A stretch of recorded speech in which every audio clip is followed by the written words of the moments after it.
Good morning, good afternoon, good evening.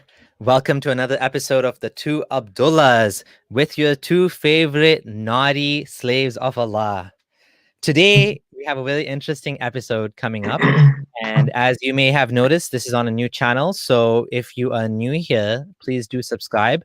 I got hit with a bit of a unfortunate situation on the main channel. So trying to get this channel up and running. It's 9 p.m. here as well in Eastern Time Zone where we are both located. And how is it going, Abdullah Gondal? Hello, everybody. Thank you for having me here once again. It's a pleasure to be here. Going amazing. Today, I brought this special presentation for everybody, and the whole point was to have a good, lighthearted laugh. And Friday night, a stand-up comedy kind of lighthearted conversation, but also to bring into perspective the full intensity and magnitude of the stupidity found in the religion of Islam, especially Sunni Islam.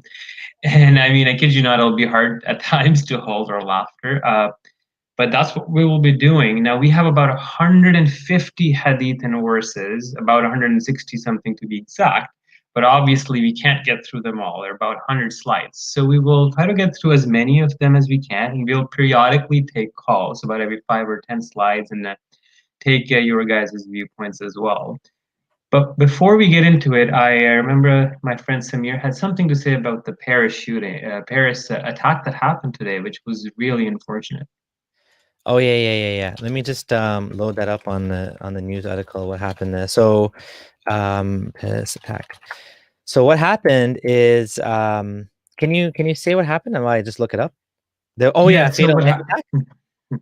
Yeah. So this person apparently attacked a history teacher because he was defending, or at least lecturing about freedom of speech in a classroom in France, and the attacker beheaded him at about 5 p.m., they say, in a suburb of Paris. He was eventually shot dead by the police, but he was yelling Allahu Akbar and whatnot. And this just goes to show that why we do what we do and why we need to keep uh, criticizing this faith and normalizing dissent and eradicating this concept and idea of blasphemy.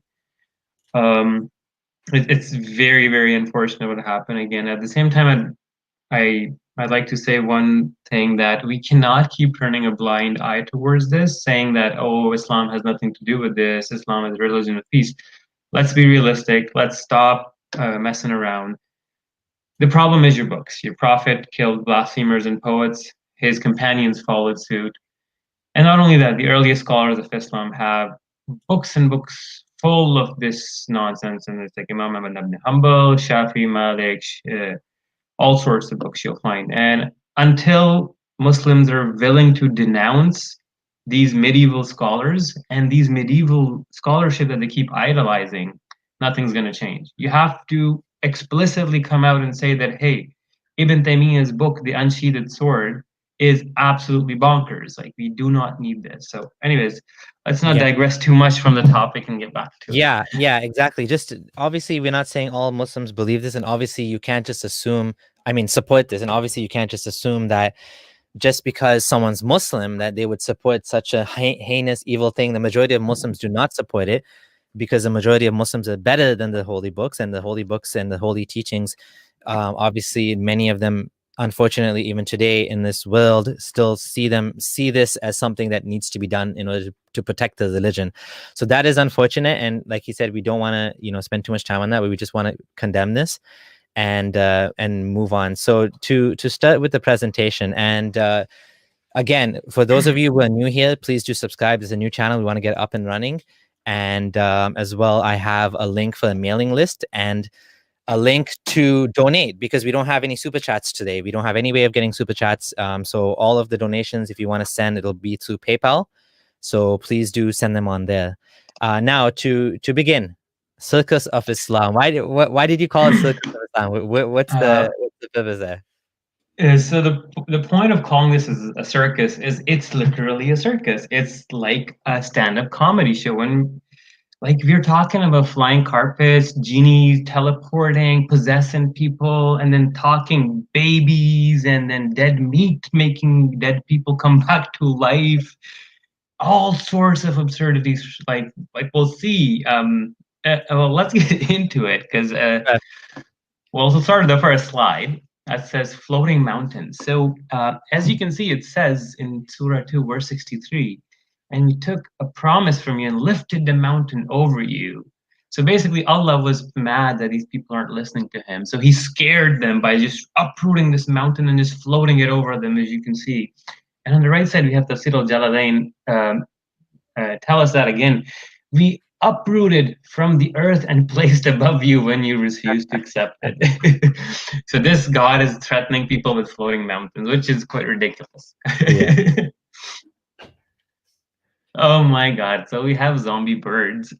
Who would have thought? So this is a very common known story. What happens is Abraham was kind of, I don't know why he was not sure of Allah's power or his dominion. He says, "Oh my Lord, show me something how you give life to the dead." And Allah is like, "Have you not believed?"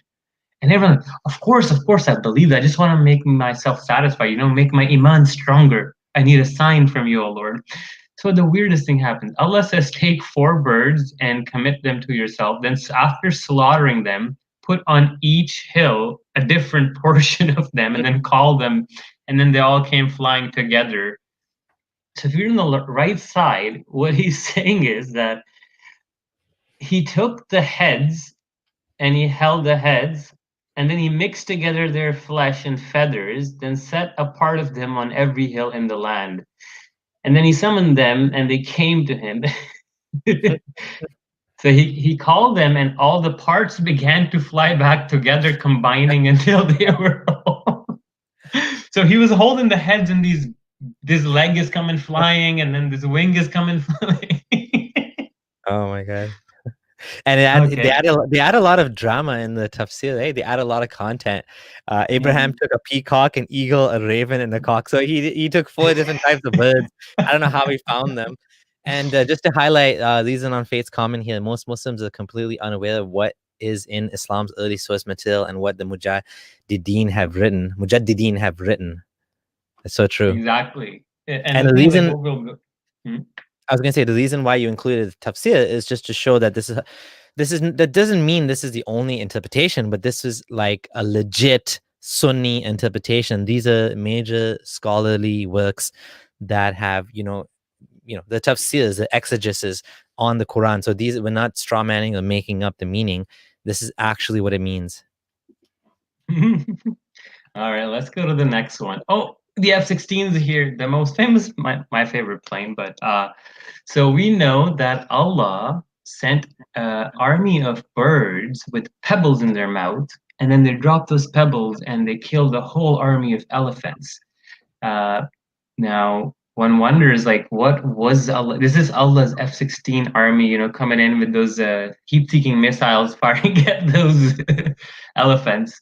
But what doesn't make sense is like, what? How did the birds coordinate? How did the elephants get to Mecca? First of all, in 6th century Arabia, it was in 570 A.D. We'll stop at that and move on to the next one. Oh, that's Zeus, right? Is that Zeus? Yeah. What do we have here? So in 255, Allah says, and recall when you said, "Oh Moses, we will never believe you until we see Allah outright." So people object to Moses, show us Allah. So Allah was so mad at that demand of these people, he took a thunderbolt and then just threw it on them. And then he revived them after killing them. I don't know what the point of that was. And the same story is repeated in Surah 4, verse 153. So the thunderbolt struck them for their wrongdoing, and they took the calf for worship. So Allah kills them, revives them, and they still don't listen. They go worship the golden calf. I mean, These Allah needs to people. work on these people. Avengers Age of Ultron was loosely based on this.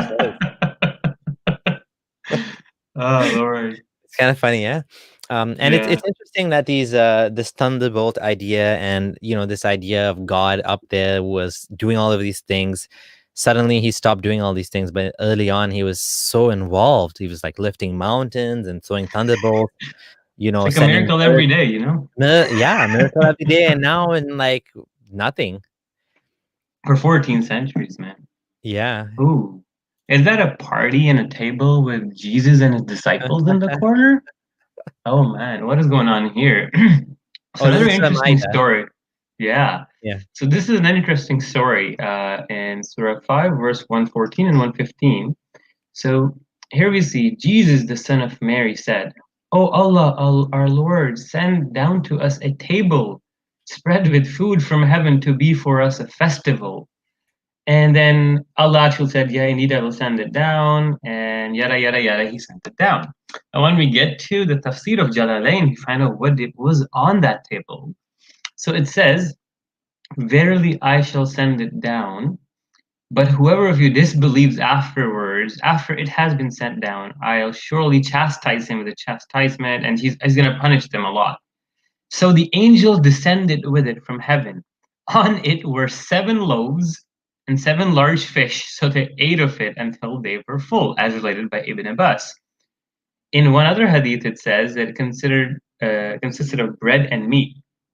So just kind of funny that like there's this table floating and these angels are holding it, bringing it down with 7 loaves of bread and 7 loaves of fish.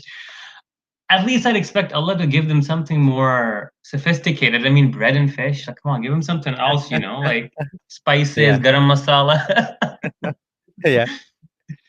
Allah's culinary skills are not up to par. Gordon Ramsay will be very mad. Hold on to your snake. Okay, so Moses threw his staff and it became a serpent manifest. And it says in the tafsir that it was a male snake. I don't know why that's relevant, but apparently it was a male snake. And Firaun jumped from his throne and said, "Help, help," because the snake came his way. Oh wow, there's even Oh more my details god. than that. It says it went to its Firaun to swallow him. Whoa, whoa. Placing its lower jaw on the ground, its upper jaw at the top of the palace. That's a big How ass big was snake. this? That's a big ass snake there. You can make enough get enough leather from that snake for the whole palace, eh? You Imagine when make it a nice sheds its movie. skin. Yeah. Oh Uh, man. Should I he continue? was Okay. frightened. Okay, Aquaman. Aquaman. What is this? What is going on? So Allah says to Moses, it's Moses again. Yeah. We inspired Moses, strike with your staff the sea, and it parted, and each portion was like a giant towering mountain. So Allah like tells Moses, hit it with the stick, and then suddenly there's these paths of like these appear in the ocean, and they're as big as mountains. And it's apparently in the details it says it's like 12 paths, but that's not in the verse. But it's funny, like, oh, let's go forward. Is that another Moses miracle? Yeah. Damn, like this guy was a full-on magician, man. He's good. Okay, so here it says, and he drew out his hand, and thereupon it was white with radiance for the observers. So what seemed to have happened is Moses had a miracle where he'd put his hand and then he'll put it in his armpit, put it like this, and then white. And it That, says like in the tafsir, it gives you more detail because it wouldn't hurt. It was not because of leprosy and whatnot. But then it go back to his normal color. Okay. All right. Let's go. Let's go on. Oh. Zamzam for Jews. So this story is, oh my God, more that stack, that wand. Moses had a magic wand, magic stick. He hit that same stick now on a rock, and 12 springs of water came out of it. Just like Like what Zamzam. is going? Just like Zamzam. Yeah. And mentioned when Moses sought water. This is weird. Look at the details. We said, strike with your staff the rock, the one that ran off with his robe. Oh my God, it's the same rock that ran off with his clothes. Oh my So god. there's Are you another serious? story. Whoa, Yeah. whoa, that's interesting. What? What? That's connected back to the Quran. The one that he hit, that water came out, is the same one. It was angry and came back after him. That is hilarious. I did not know that. Tafsir I al-Jalalain. just Man, you got the gems. Oh, I should put the link for calls too. Adam yeah. Lixter is saying, why didn't Moses and Abraham perform in Las Vegas? They weren't like Chris Angel, man. Like okay, let's move on. Oh my God, what is this? UFOs? 600. What is going on? Ibn Masud informed us that the Prophet had seen Gabriel having 600 wings. What? Was he standing there and then counting each wing? Like one, two, three, or like, is this a euphemism for a lot of wings? But I don't understand. Why do angels really need wings? Because the atmosphere of the earth is very thin in Yeah. relative relation to the whole universe where there's no air. So And normally it's it's actually, 70, right? Normally when yeah, it's a large number, it would be 70. Why 600? It's interesting. I wonder it's what the very meaning of that. weird. Yeah. Yeah. Maybe the ancient Arabs had like multiple ways of saying a lot. It was either 70 or 600 or 40,000, like the specific numbers, right? Yeah, yeah, yeah. Oh, what is teleporting genies? Oh, that's hilarious. So the story here happens with Solomon. So when Solomon was sitting, he was told by a bird that there's this palace, and he's like, I want to see that palace, and I want that queen in front of me. So the genie's like, hey, don't worry, man. Like I'll bring that queen in front of you in a blink of an eye, like this. So then Solomon is sitting there, and the genie like goes, and suddenly Solomon blinks his eye, and the whole throne with the queen, everybody's just there, just teleported. Not only can genies teleport, they can make things teleport and humans teleport with them. So imagine if we can find a genie that is using this quantum teleportation and he can zoom back and forth through time. Imagine. Here I was thinking this is going to be in the future, and when in Star Trek and Star, they have the teleporters, but apparently it was in the past, ancient knowledge, the ancient Watch what's teleporting. But their ancient teleporting shows up on the right side. So Yeah. he explains how he teleported. So he looked up to the heavens, and this was done by having it travel under the earth until it sprung up below Solomon's kursi seat. Like this tunnel system, this quantum Oh, tunnel Elon system. Musk, the boiling machine, right? He has a boiling company. Exactly. So not only teleports Star Wars, it's also Elon Musk's. This man, Oh my. see, Islam predicted Elon Musk's boiling machine, right? I mean, that's his plan to make a big tunnel Oh. under the earth, right? What was that in Incredibles 2? That monster. All right. Let's take a Okay. call. Let's see how far it's Oh, going. there was a call and he disappeared. I hope he comes back. Just to make it Okay. clear, the reason we are making fun of this is because, I mean, if we just go back to the very beginning, we just talked about how someone just committed a murder in the name of Islam. I'm not saying all Muslims believe that, but definitely the books and the religion has a lot of bad things in it. So, why don't we make fun of it? Why don't we, show people? And the combined effect of like highlighting all of these things at once is to make people shocked and to believe and to realize that, whoa, I like all of these crazy things are in Islam. I mean, and Abdullah Gondal, what would you say while we're waiting for the caller? What would you say if someone told you, well, God can do anything. God can make genies teleport, and he can make Elon Musk boiling machine in the past, and he can make fish that like, oh, we didn't get to the fish yet. It's, Why do you think this is like such a big, like, why is this a big deal? I mean, God can do anything, right? so God can do it's anything, but funny. apparently, hold on, God can do anything, but he can't come down as a man. Apparently, that's not allowed. That Well, can't he happen. did though, but as per Christians, he did though, right? Like half the No, what world I'm does saying, say. according to Islam, he cannot do that. That's not allowed for him to do that, or that's not befitting him, or whatever. But he apparently all these other things are. Um, Yeah. So one thing I'd say is like, why does God always choose to do these weird stuff, and that too only show it to people that lived thousands of years ago in the age of ignorance and superstition with no way of validating this? yeah. Why does he only choose those people? And isn't it kind of unfair on us? Also, why did he take early retirement like 14 centuries ago, man? Like if Muhammad's Meccan people can see the splitting of the moon and then they have something to go off on, but why wasn't it shown to us? Maybe split the moon again. Like how hard is it, Allah? It's But not the fair, point right? is that, Yeah. and if you say God can do it, well, then every religion can justify anything and everything using that because there's no, you end up blurring the line between reality and supernatural at that point, right? Hmm. Yeah. You're saying my Yeah. God is true, and if anything goes, anything goes. It's just that this God chooses the most pettiest ways to manifest himself. That is true, and that is a problem when we talk about things like Noah's Ark as well, and when we say that, well, God, it was a miracle. The bears and the wolves didn't eat the cows and chickens, and but then if that was the case, then why go through that whole process anyways? If everything is just going to be an appeal to supernatural, right? Mhm. And there is a sort of movement now for some people to say there's no supernatural.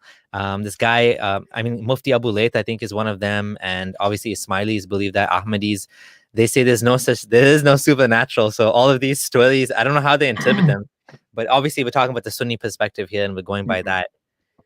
So one thing very important, because now a lot of Muslims, when they see this, they'll be like, "Oh, but these are all metaphors. These aren't literal. Don't worry. It's no, it's okay." Especially the more liberal and Ahmadi Muslims will say that.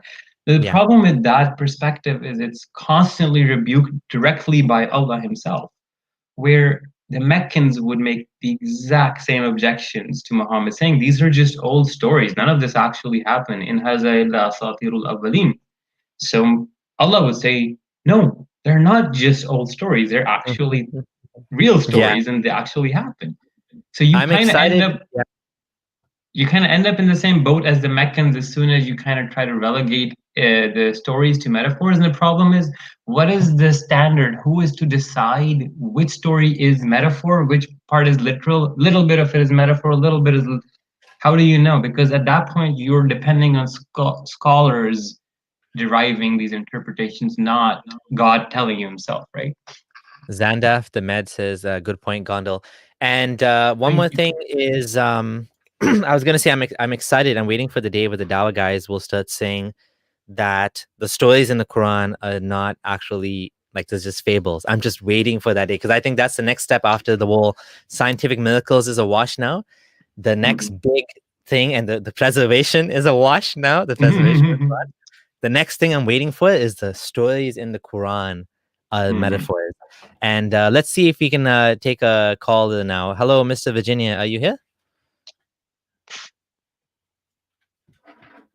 Hello, hello. Okay, Mr. Virginia is not here. Hello, Ali. Are you here? Hello. Hello, Ali. Hello. Oh, there you are. Hi. Hello. Yes. Hi. Can you hear me? Yeah, perfectly fine, man. Can you hear? Yeah, I can hear you fine. Can you hear me? Okay.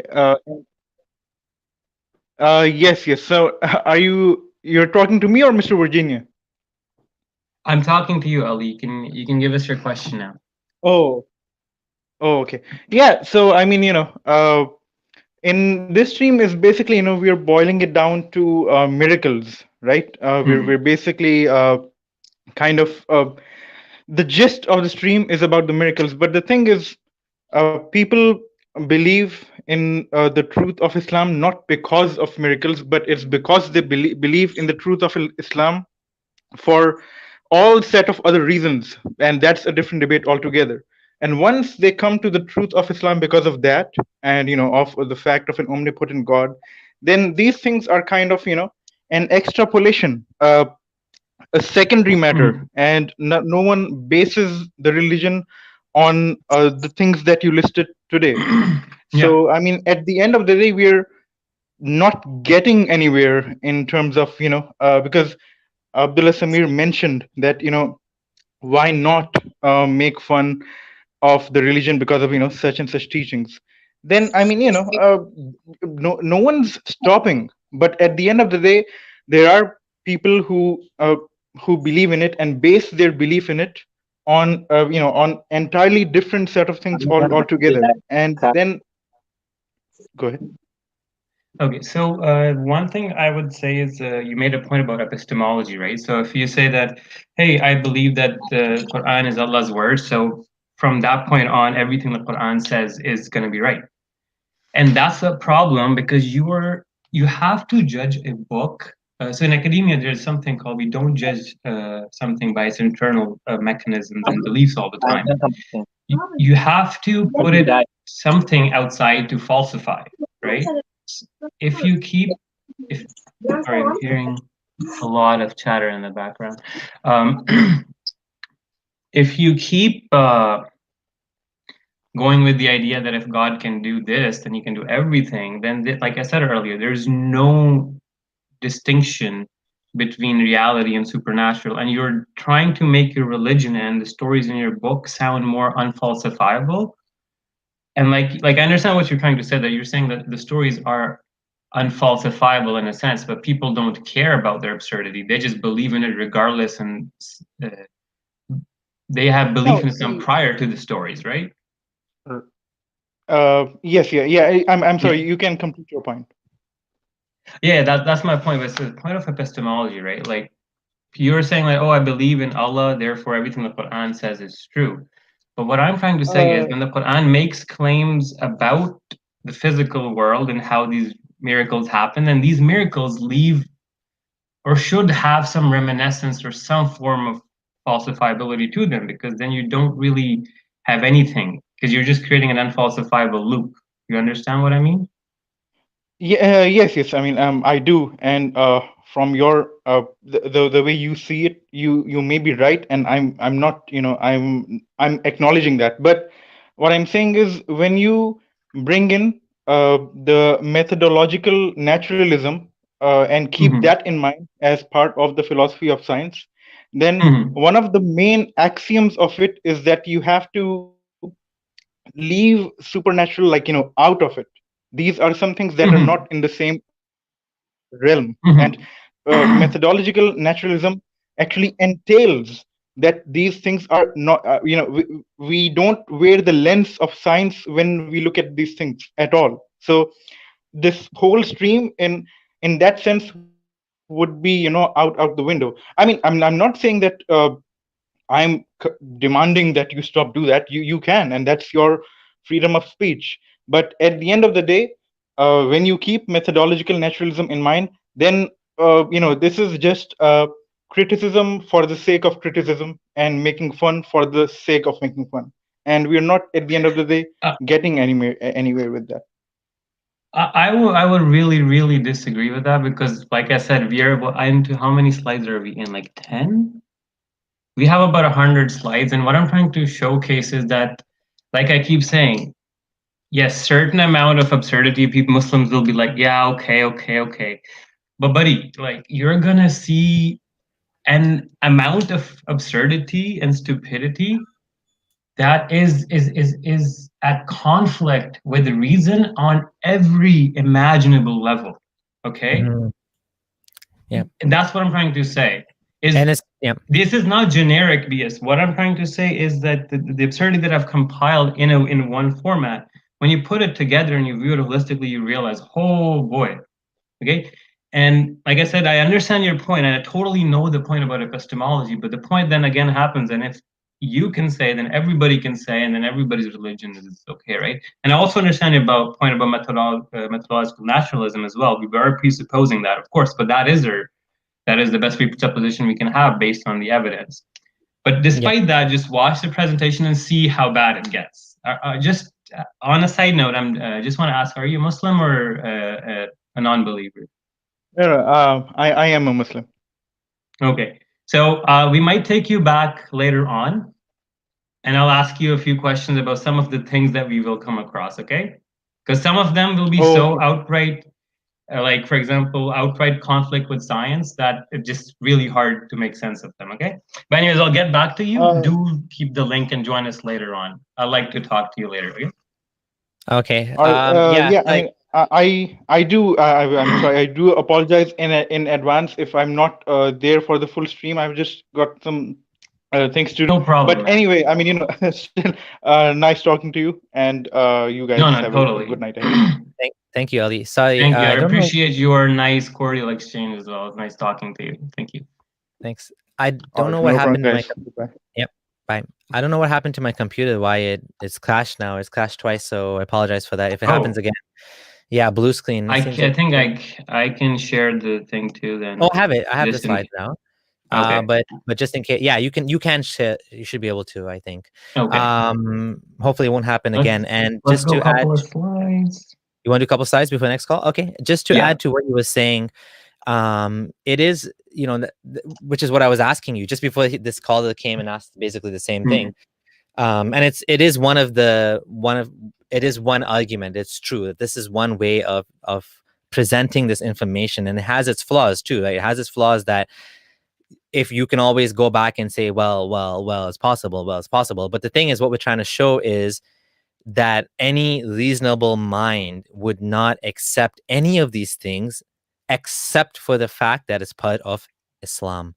If I came and told you, like you've come up with these stories of Zenu, the great prophet Zenu, and he did this and that, and everyone's like, what kind of crazy cult is this? And then you're like, oh, sorry, that wasn't Zenu, that was Allah. And everyone's like, Exactly. like, Well, that's the point. That's the point. We're trying to, we're trying to show that the amount of craziness here that people will accept only because it's from the religion, only because like it doesn't otherwise wouldn't make any sense. So apologize to the I've done this exact experiment with my own family. A lot of Muslims in a family gathering, I said, "Hey, I heard this story about the shooting stars chasing genies." All of them were laughing their ass off. No, Jojo. Muslims are laughing at the idea that this could possibly be true. In fact, some guys, no, of course not. It's meteors. But then I'm like, but buddy, it's in the Quran, and they're like, no way, no way. And then I showed it to them 3 times. Okay. All right, slides. Let's go. Yeah. Oh, song button. There. All right. Oh. Are we on this one? No, we did this one. Yeah, we did. Oh, black dogs are Satan. What? Okay, so this is weird. So Prophet Muhammad is telling you something that there is that 3 things can cut off your prayer, sever your prayer. Is if a donkey passes in front of you, a black dog, and a woman. So Allah is comparing women in the same category as black dogs and donkeys, the Prophet. And then he says to make sure to kill the black dog because the black dog is the devil. And there's a lot more hadiths to it, but we'll just stick to this one. And you will see this recurring theme, this xenophobia occur. Not only did Muhammad hate black dogs, but we'll see why he hated black dogs, because his best imaginary friend hated black dogs. So there's a whole backdrop to it. Isn't it also like a conflict? I'm trying to find it, but I don't have it. Where I remember Aisha was angry about this hadith. And yeah, she was and like, she said, no. Yeah, go ahead. She said I was praying. He was praying at night, and I was sitting there, and I was in front of him. I didn't cut off the prayer or something. Yeah, she didn't like the hadith, apparently. What was funny was like Aisha wasn't even there when Muhammad. Didn't she say you're comparing us to donkeys and dogs? Exactly, she literally said that. Yeah. Yeah, I don't have the reference. I couldn't find it right now, but talking spy birds. Talking spy. What is going on? But the hoopoe stayed not long. It says, I've encompassed in knowledge that which you have not encompassed. I have come to you from Shiva with certain news. Ooh, do tell us, O hoopoe.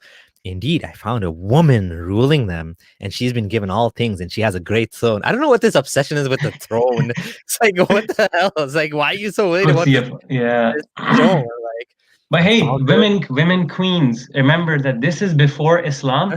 The Quran is testifying that women were queens before Islam. More rights in pre-Islamic eras. There you go. And Muhammad reduced women to say that any woman who becomes leader of a nation will be cursed. Oh man, talk about losing rights, eh? Oh boy, this one's funny. Where I just don't get it. The story of Solomon is so mind-bogglingly clearly a fable. Like it's beyond words. Like, the guy talks to birds, Then he talks to genies. Then he has teleporting genies, and genies are making him wells in all sorts of buildings, and they're bringing the Queen of Sheba to him. Bird is going spying for him. Then he's hearing ants getting scared of his army being crushed. Like, what is left? Oh, wait, there is something more. But yeah, this story is weird. Where like Solomon is running towards the valley of the ants, and he hears the ants speak. Oh, ants, enter dwellings. You'll be crushed by Solomon's. And Solomon's hear that, and he laughs. Like what? And that it's like, how does Solomon interpret the vibrations on the top of the things that vibrate? It doesn't make any sense. Yeah. Right. And this is a pattern you'll see. Yeah. Talking cows. Should I go ahead? Yeah. So it's hard to know when you're done. Yeah. So what's funny is there's talking cows and talking wolves. After talking birds wasn't enough. So we have a hadith where it says, while a man was driving a cow, he suddenly rode over it and beat it. So he's like, hey, you bad cow. Slap, slap. The cow started talking.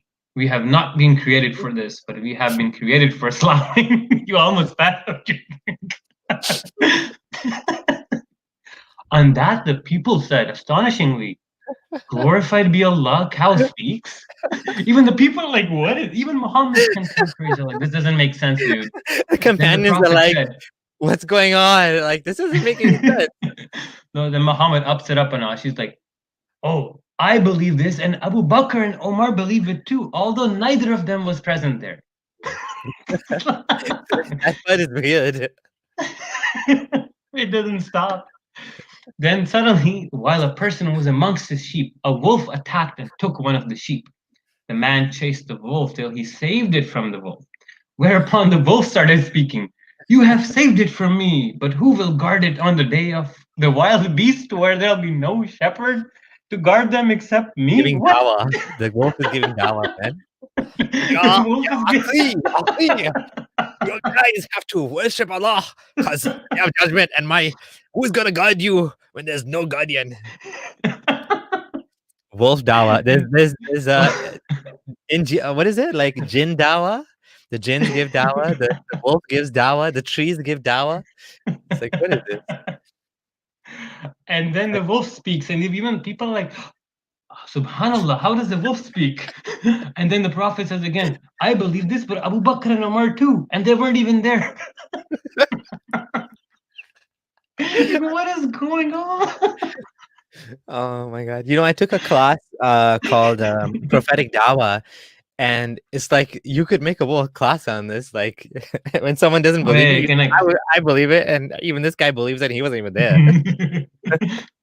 Oh my God. This is blind faith in action. Yeah, let's go next slide. Oh boy.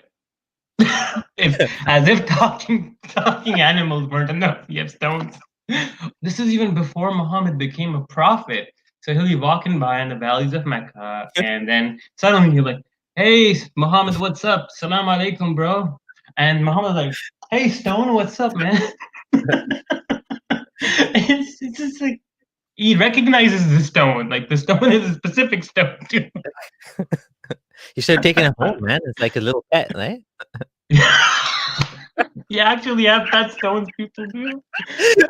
Wait, actually, I have a stone if I can find it. It's a pride rock. That's okay. Does it talk, though? No. It's just like a rock that has a rainbow painted on it. Okay. Haram. Rainbow is LGBT. Haram. But Allah made the rainbow in the nature. I'm just saying. All right, let's go. Okay. I'm gonna post a link again. When should we take the next caller? We should take 1 or 2 more slides till the talking section's done. Okay. I can't see the slide numbers here. Okay. So let's finish the talking section. Let me know when you get to callers then. Okay. I don't know the slide we're on. Talking tree plays hide and seek with genies. Ya Allah, what is this? What is in Yasir Qadi voice? What is all this going on? So who informed the Prophet about the jinns at the night when they heard the Quran? He said, your father Abdullah informed me that a tree informs the Prophet of Allah. Subhanallah. It's mind-boggling that this guy is talking to genies And not only that, the genies he's not sure if they're there. So the tree's telling him at the same time, hey, Muhammad, there's a genie right there. Now, isn't it funny? It's very similar to the Day of Judgment when the trees and the stones will yell, hey, there's a Jew hiding behind me. Yeah. Yeah. Like, what is this thing? This guy's talking to genies and trees at the same time. Subhanallah, indeed. Yeah, that's weird, eh? Like it's not like it's like the tree told him, the talking tree told him about the magical fairies. Like When you weird. put it like that. Very logical religion. Most, you know, the funny thing is, I used to believe this was the most logical religion. I mean, everybody believes that. That's another myth we have to smash, that we're gonna smash right now. Most rational religion, my ass. This is like debunking of the most rational religion right here. Right? Like this is not, none of this is rational. And we're only on slide what, 18? Okay. We better keep going, right? Oh, there's talking food now? And moist fingers. Okay, that sounds weird. Let's see what is this. We used to eat food with the messenger of Allah and we would hear the food tasbih. So you take a food bite and you're like, Subhanallah. The food says Subhanallah, Allahu Akbar, Alhamdulillah with every bite. So like it doesn't end. The absurdity just like, okay, I get it. You like the talking birds. Okay, I get it. You like the talking cows and wolves.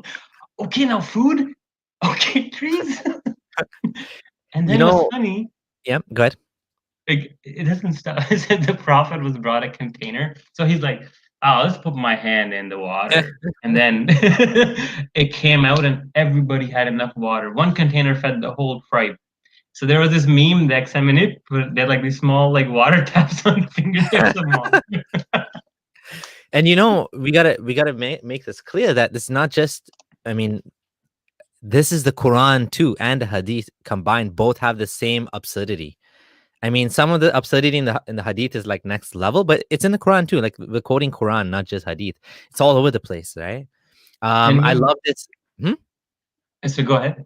I love this comment. A tree is in the Isnad. Narrated from my Abdullah that the tree told him that the Prophet told him that there was jinns. Oh man, okay, that's funny. That is very funny. Hadith science 101. Trees. Oh, is it? Trees and jinns can be narrators too. Oh boy, it's like on Omar on Shajar on Shajar on Jinn. Reading the Isnad. Muhammad heard from the tree, who heard from genie, who heard from the shaitan. Oh boy. Okay. But the jinn got stoned by the shooting star, so he didn't get it. Oh boy, man, this is hilarious. Like, how do you... Let's take a call before we have an aneurysm. Okay, I'm going to take the calls in order. Magnets Travel, hello. Hello, how are you? How are you doing, man? Good, thank you. Yeah.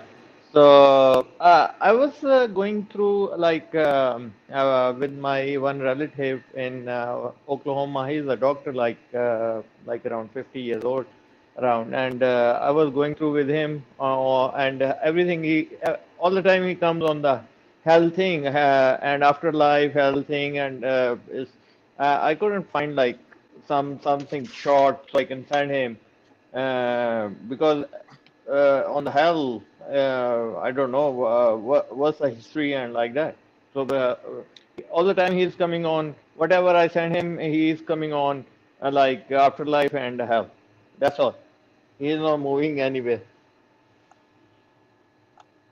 So we did a whole episode on hell and heaven, actually 2 episodes, one dedicated to each. Yeah, I saw the yesterday one. I think what he's saying, Gondal, is that no matter what he says, this guy's saying, you know, but what about hell? The thing is, brother, you can't convince everybody. I'm just frankly speaking, there's just going to be people that don't want to listen. If you're telling this guy stuff and he doesn't want to know, he may just react in a way that just, you know, like, I'm not interested. So we're only here to help the people that want to be helped. Like we're doing this work for the sake of a better world, not the sake of Allah, but the sake of a better world. And we can't help everybody. We can only help people that want to be helped at the end of the day. So like maybe he doesn't want to know. If he does, then if he wants to know, I mean, hell is made up. That's not really a response. Yeah. Oh, look at these problems with the Quran. Oh, but hell, that's not Yeah. even that's not an argument, right? Yeah. So he comes all the time. I'm worried about I'm not worried about like this life is only like 70 years old. You can live 70, 80 years old, but I'm worried about the afterlife. So I'm saying where the afterlife is. There's no evidence, and everything I'm telling you, I'm telling, and he is just coming again and again on that thing. And plus, he was Yeah. coming on the moral. So I sent him the moral thing, and I said, "What about the slavery? Who gave?" I told him like the religion hijacked the morality, and but where's the morality? We have all the morality nowadays. If you read the Charter of Human Rights, UN Charter of Human Rights, there's a 30 clause, and that's all. You can write it in 2 pages. So why you need 1,000 pages of nothing? Yeah. Yeah. We're much better than like it's never been anything be written like that 2 pages before that. Nothing can compare that thing. Yeah, I mean, definitely what we have today in terms of human rights is far better than any holy book from the past, for sure.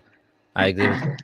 Yeah, and it's only two pages, 30 verses you can say. It's only 30 verses, or you can put in two You pages know, and yeah. we I- should turn the Charter of Human Rights into a surah like it in Arabic. Yeah. That's a Oh great yeah, idea. that will be great. That's a That's great gonna be idea. very, very. Yeah, that's a very Yeah. good idea. Okay, Yeah. That well, I'll will work do on that. it. Yeah, you start work on that. That will be a great thing. Okay, thank you Okay. so much for Okay. your call and Thank you so comments. much. Have a nice Thank time. Yeah. you. Thank you. Bye. You Thank you. too, Bye. sir. Bye. All right. Ray, I can't add you. You don't have any devices connected. Rafael, hello. Hello. Hello guys, can you hear me? Yes, we can. Yes. So I wanted to bring a very ridiculous hadith up about breastfeeding. Oh, Yeah, I think we have it. no. I think we have it We in the have it later. presentation. Yeah. Yeah, guys. But the interesting thing about this is most Muslim apologists, especially the Sunni ones, because of it's a Sunni hadith, right? And Mhm. in Sahih Bukhari, I think. And they always say that, so the hadith is about that the Prophet orders a woman to breastfeed an adult, basically, who already had a beard. So that I think that he can go in his house in and out. So he will be her mahram. It's Oh, about this is about Abu Hudayfa, right? yeah, Something. exactly. Abu Mhm. Hudayfa, his wife. It's about his wife. So the Prophet ordered his wife to breastfeed an adult called Salim, so that Salim can go in and out of her house. Excuse my English. I'm not sorry. It's not my native language, but No problem. yeah, and Yes, this is a common hadith used by I guess Christian apologists bring it up a lot. And and I she do, has also. yeah, I was gonna say Sunnis don't, as far as I know, don't actually do that. Like It I was haven't heard of, abrogated anymore. Yeah. yeah, I don't know Like why. cancel it. Like I never heard of I wish I was a Muslim in the early days of Islam. It'd be halal titty section. yeah. Thanks But for your call.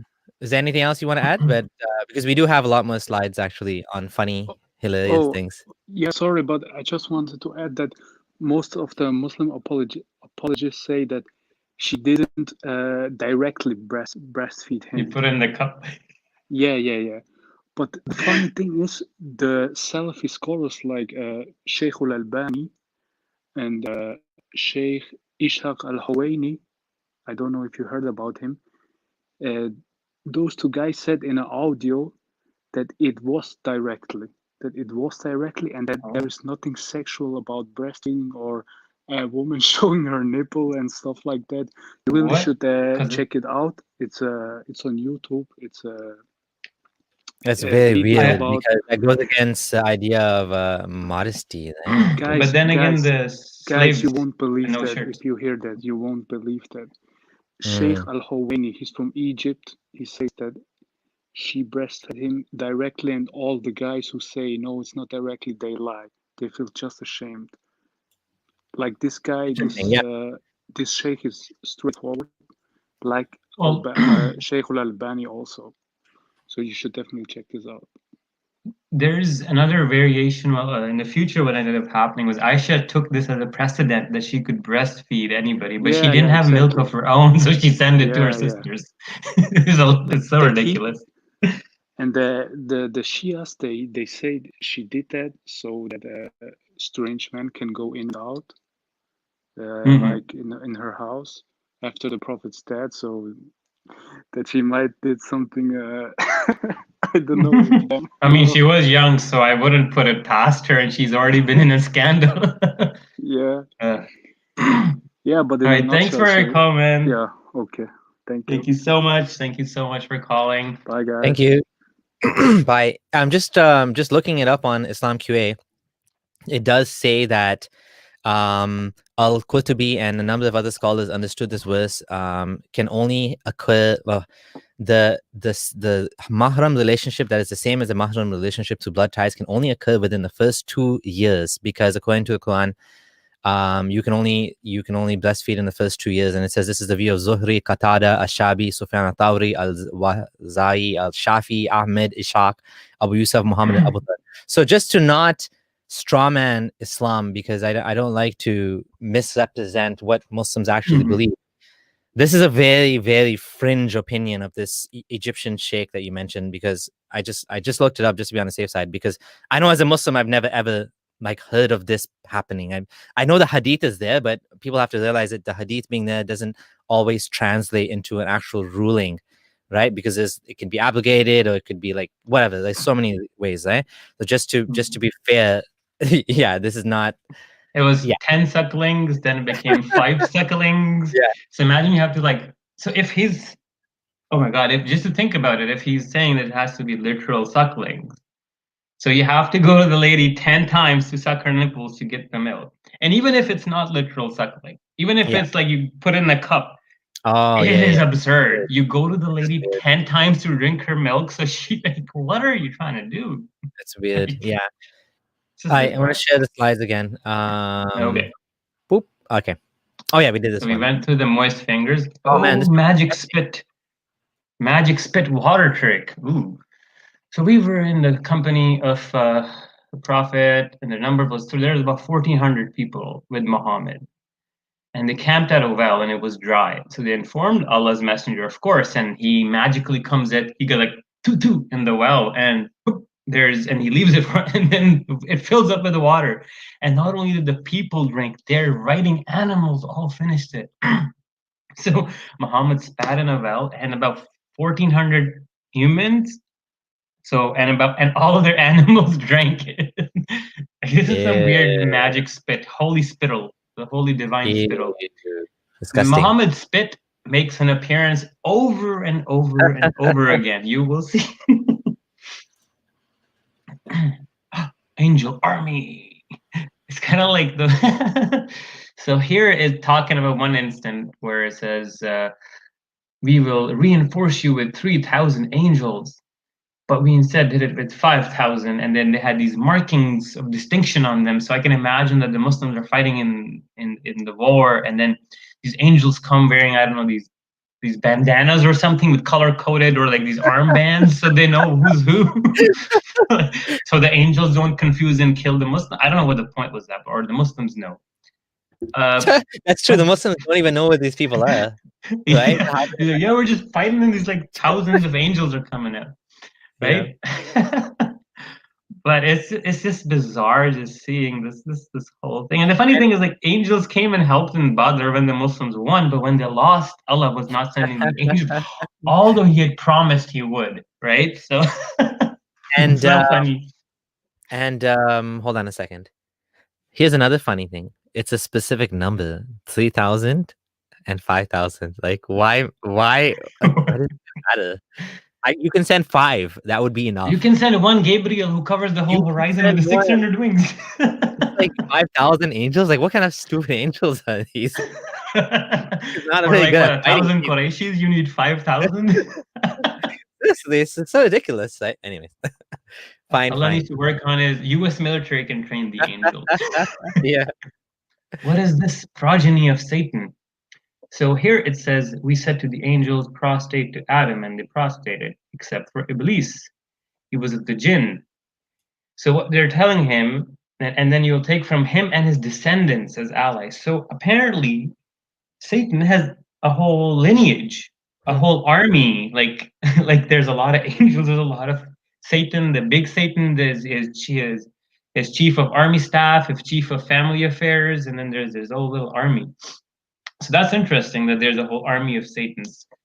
Man, there's an army of genies. So there's how many mythical creatures have we gone in so far? So we have genies existing with their whole absurd. They can have sex with humans and all possess humans, shapeshift, teleport.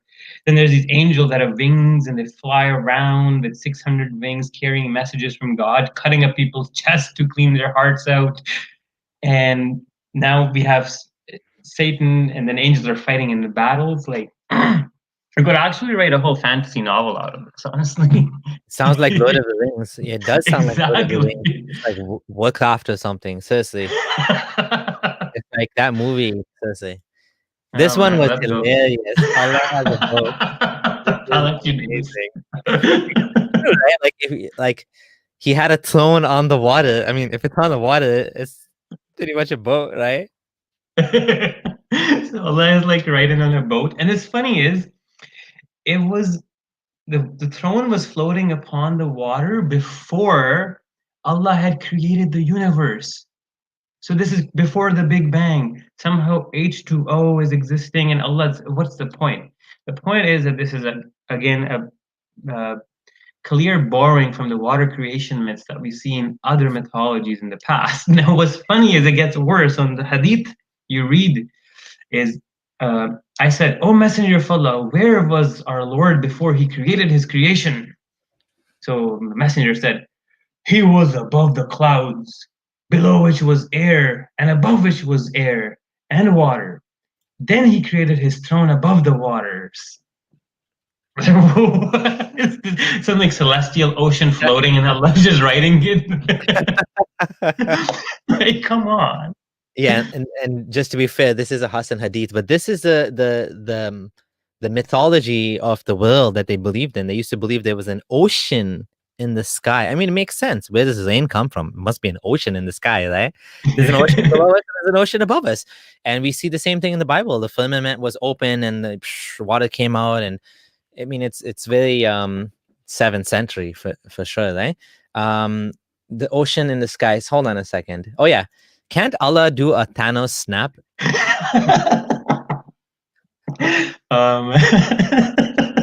Now watch what happens next. You thought only Allah has a boat? You thought only Allah has a boat? Go next line. Hold on, there's another comment. So Allah was on cloud 9.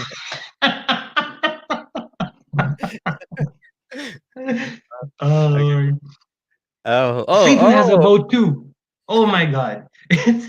Satan's like, you, Allah have a boat. I'm gonna get myself big boat, big Titanic. So look at this hilarious. This is insane Muslim. Iblis places his throne upon the water. He then sends detachments. So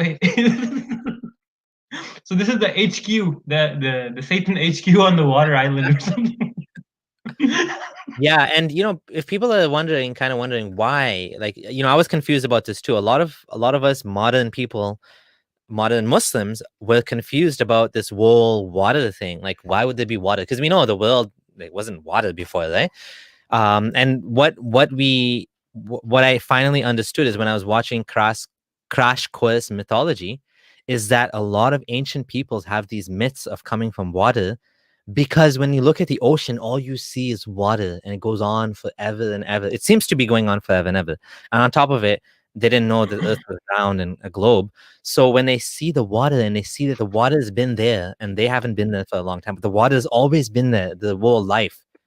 This just sort of makes them feel like, this is, maybe that's what it was. It was always water, and that's why we have Allah's throne was on water, and then in other creation myths, again, the earth came out of water. So there's a lot of things like that because of the way that the ancients used to look at the world.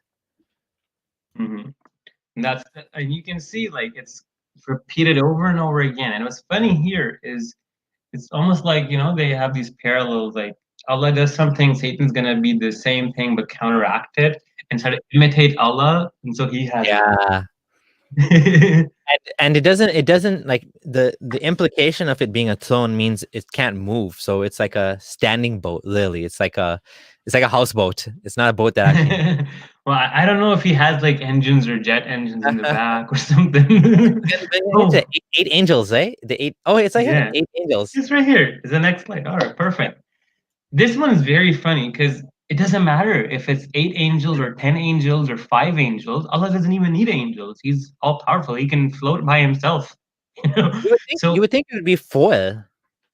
Yeah, it's like got 4 corners, but Allah is an octagon, okay? Octagon throne. Oh my. Your camera cut out. Yeah, camera overheated, I think. So one of the things about this verse is, if you read the Arabic, the word 8 is at the end. وَالْمَلَكُ وَلَا أَرْجَاهِيَ فَيَحْمِلُ أَرْشَ رَبِّكَ فَوْقَهُمْ يَوْمَئِذٍ ثَمَانِيَةٌ. The word ثَمَانِيَة is what means 8. Now, this is solely put there to hold the rhyme. Because if you notice the verses before and after, it's the rhyme that's maintained because of the word samani. It could be 12 angels, 10 angels. Theologically, it's no change, no difference. You can clearly see why this was added here. And you can see that in the tafsir of Jalalain, it says, sorry, I missed that. Why was it added? I didn't get that.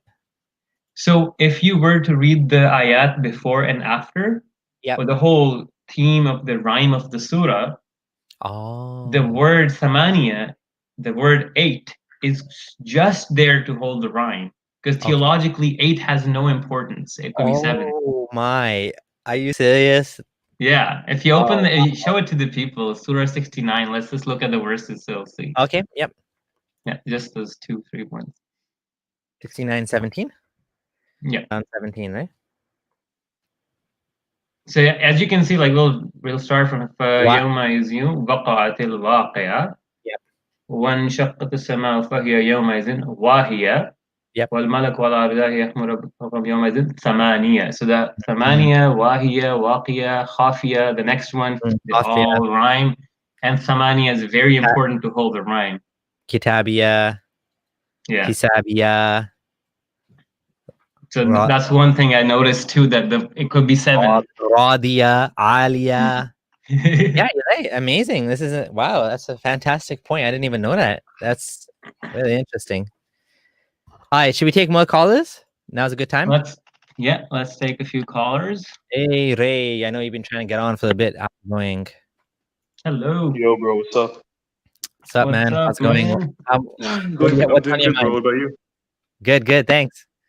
Yeah. So, firstly, I'm not really going to talk about the hadith, but just the one about the dogs and the women and all that. I mean, if you go to Bukhari, Volume 1, Book 9, 490, I mean, it kind of shows that it wasn't the Prophet saying that.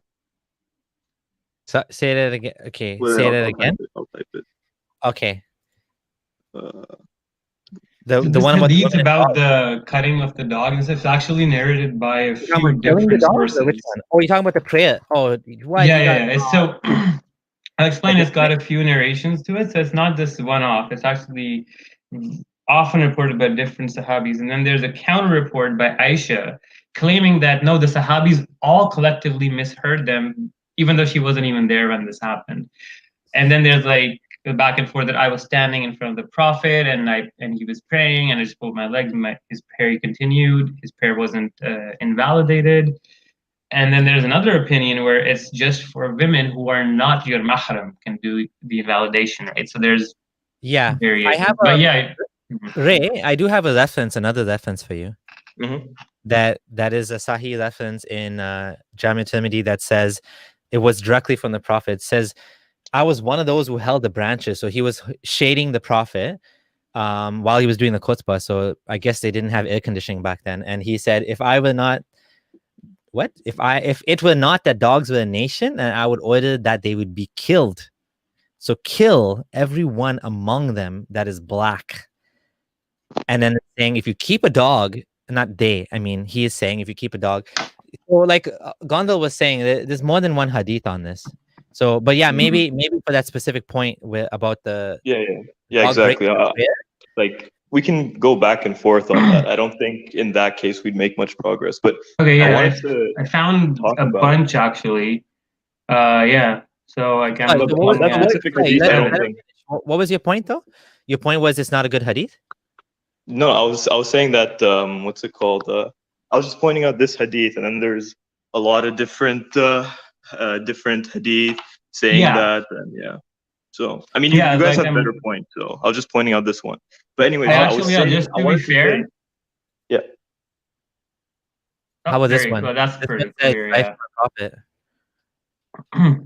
But then I have the counter for it too, where in Sahih Bukhari it says, I'll just read it out. Do you make us women equal to dogs? Aisha said that, dogs and donkeys. And then she says, I used to lie in my bed and the Prophet would come and pray facing in the middle of the bed. And I didn't stand in front of him. I used to slip away slowly, but his prayer wasn't severed. So that's the one. That's the what's it called? That's what I was quoting. Yeah. It's in this hadith. It says that they said to Aisha that these three things invalidate the prayer, and then Aisha says to them, "Do you think we're donkeys or something like that?" That's essentially what she said to them as a reply to them. So what I was trying to say was that when Muhammad made those statements that this cut off by a dog, woman, and donkey, he said that when Aisha was not there, but a lot of multiple different male Sahaba heard that. Now, they brought it to Aisha, and then Aisha objected with her own reasoning later on. It doesn't mean that Muhammad didn't say it. It's just that she says, no, in her opinion, that's that. And you see this trend a lot where you have these Abu Huraira group and clan with one type of hadith, and then Aisha clan is with another. And it goes back down to like the history of hadith, and there's a lot of concoctions. And one of the reasons that I feel like why Aisha has narrated so many hadith despite being so young is because they can just attribute stuff to her, put her in her mouth and say she said it. There's a very big chance of happening, right? I was going to say that. Yep. Sorry, go ahead, finish. That was my point. So there's a lot of back and forth, and the point then goes back to the hadiths itself, and I can show you numerous Sahih hadith within Bukhari that contradict Muslim. Like, do you know which eye the Cyclops or Dajjal is blind in? Because one hadith in Bukhari says right, and the other in Muslim says left. So you don't know, but it definitely says he's blind in one eye. So there are these kind of contradictions everywhere. But then again, like the hadith I agree with you. But I think for this one, it's pretty much conjecture, I was gonna say, with the hadith, maybe it's possible that out of those three things, maybe he didn't say women, maybe he said dogs and donkeys, and someone else added women. But it just goes to show you that to this day we have hadith books with recollections that can't be trusted. Because we don't know, if Aisha's. I mean, I'm kind of leaning towards what Gondal is saying, that Aisha was wrong here, and that her criticism of the hadith is probably not correct because there's a bunch of them, and we know. But maybe it is. I mean, at the end of the day, we're not Muslim, and we don't really care about the fiqh of it. But just as a point of contention, it just goes to show you that even the companions themselves had arguments about hadith. Started 1400 years ago, and now imagine after 1400 years, damn, like that is going to be amplified. Those problems, they're going to snowball over time. They're not going to get better over time. They're going to get worse. The point is there was no need for Muhammad to ever compare women with donkeys and dogs in the first place, even if he retracted it later on, because we have to understand that the Quran says وَمَا يَنْطِقُ عَنِ الْهَوَىٰ إِنْ هُوَ إِلَّا وَحْيٌ يُوحَىٰ, that he does not speak from himself, he speaks only what is revealed to him, especially religious matters. So you're trying to at one point say, if he did say the dogs and women or donkeys are equal, well, that means he got it from Allah. And then Aisha saying, and then he maybe retracted because the hadith that later on he was okay with them passing if he put an izar or that barrier in front. So like I said, it's just problematic. Why does this nonsense even exist in the best religion and the epitome of like? No, but the hadith I gave you, essentially, it wasn't the Sahaba saying it to her. It was a group of uneducated or like people who weren't the Sahaba. Oh yeah. Oh no. I understand. I totally understand that there is a discussion and disagreement between Sahaba. But yeah, it's just going in circle at that point. But yeah, that wasn't that was just like the only hadith I wanted to comment on. But yeah, the other stuff about the Quran, yeah. So you can't take supernatural parts of the Quran and say, okay, that's not why it's false. I mean, you can obviously do that just to make fun of it, and I'm sure you have other reasons to believe why it's false. But I mean, I can't just open the Hindu scriptures and then look at the stories and then say it's false because of this, even if it's wild. There's other. Okay.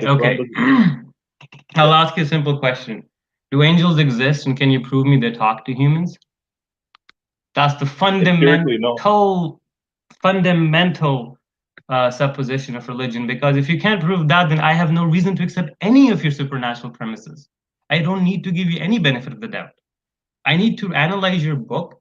So here's something you understand. Like, as an atheist or an outsider, I'm not going to look at the Quran and try to analyze from its own circular logic and circular explanations it has created for itself. No, I'm going to find a book and I'm going to be like, okay, this book has XYZ claims about this, and this. Okay, this actually fits in with a lot of previous mythologies. The stories are copied over. And from a very holistic view, you can easily determine that, man, this isn't from God. Like, come on. Yeah, we can see the evolution of the stories too. Yes, exactly. You'll see all of it. Yeah, no, like one thing I want. You can analyze the claims made by the Quran. You can look at the prophecies. You can look at the prophecies in the Bible. Exactly. You can look at all these different things to see that. Yeah, exactly. Can I ask you a question? Can I ask you a question? Yeah. Do you think it's possible that Ganesh was really a man that, was it Shiva or Krishna came back? I forget which god it was. And he saw this beautiful young man with his wife. So he got angry, he chopped off his head. And then his wife was like, you killed a son. He's like, that's a son? Like, and she's like, yeah, you made me pregnant before you left. And he's grown up now and he's a big man. And the guy's like, oh crap. And he went and he found an elephant, chopped off the elephant's head and put on the head of the boy. And that's a Ganesh. Do you believe that's possible? Is that possible? I don't believe in Hinduism. No. You just said that you don't believe in Hinduism, but you're saying it could be possible because it's a supernatural claim and we shouldn't deny supernatural claims. You just said that.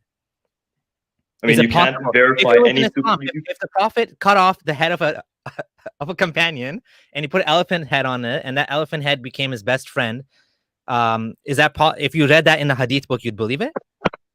No. What? Why not? You're believing every other thing in the Hadith book. That doesn't make as much sense as that. I mean, it depends on whether the Hadith is Sahih and all that. Okay. Sahih. Okay. I'll ask you a very Sahih Hadith. I'll open it. Do you believe Muhammad talked to stones? I'm going to ask you explicit yes or no questions. Okay. I don't know. There is a hadith in Sahih Muslim that Muhammad used to hear stones talking to him. I'm sorry, it's zoomed out. Do you believe that to be true?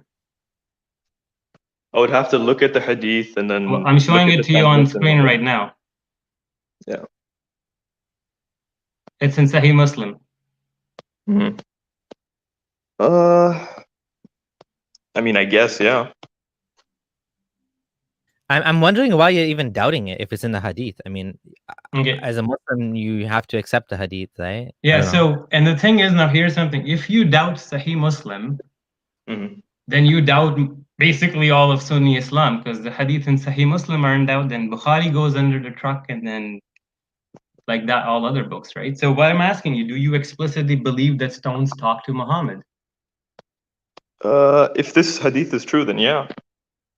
Okay, let's go to another one. Do you think let's ask some questions.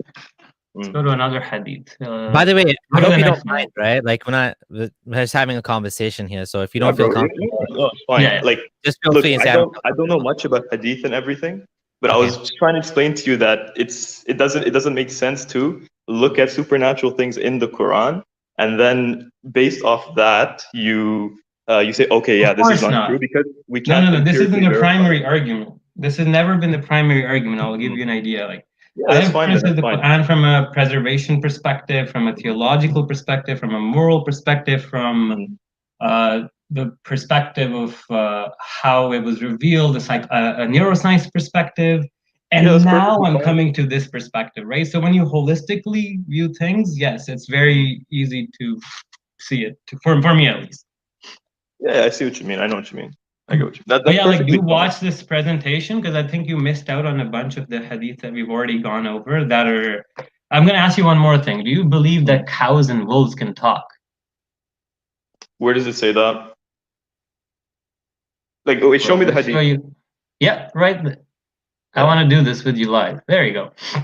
The next one. One second. Yeah, there you go. Talking cows and wolves. Okay, it's Sahih al-Bukhari. So the in-book reference is book 6138. We're showing you on screen right now, if you can look. Okay. Did you get it? Yeah, wait, I'm reading it. 1 second.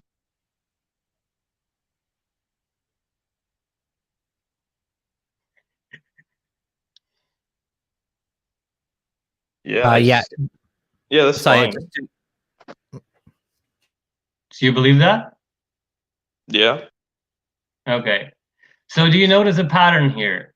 Like you yourself were struggling and hesitant at first to even acknowledge that these things could exist in your religion because you know you're better than that and you're smarter than that. No. But when we're pointed out, it's literally because I have not seen these hadith. That's all. so maybe you might realize something that after looking at the magnitude of the absurdity, because at first, when I first talked to you about these questions, you I don't know, I'm unsure, because your initial instinct tells you that this can't be true. It's Yeah, I know, only but when from the you're told as part of your religion, then from the primary claims, I can see that Muhammad's a true prophet. So I mean, isn't this kind of irrelevant? Like you said, it's a exactly.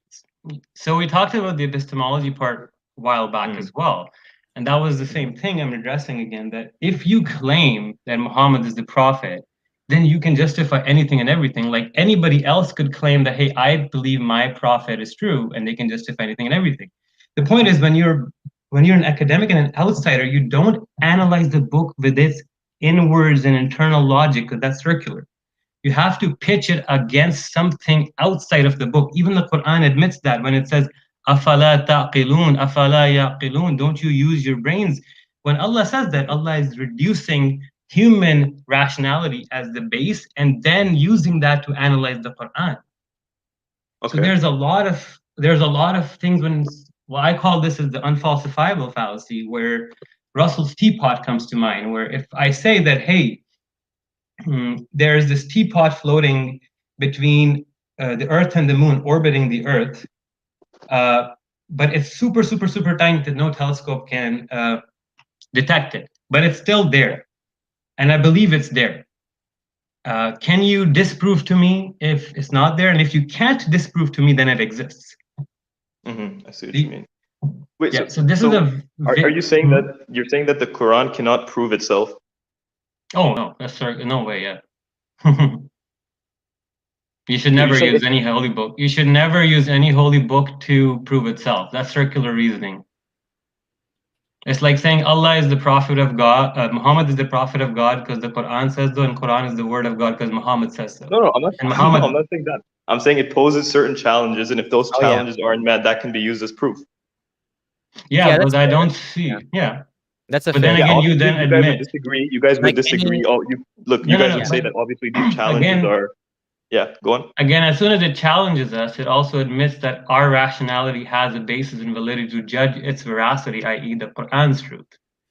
Yeah, and so yeah, I agree. I agree with what Ray is saying here, that the Quran makes certain challenges, and if the challenges are not met, I mean, even if the Quran didn't make those challenges, even without those challenges, we can just analyze it to see is it internally consistent.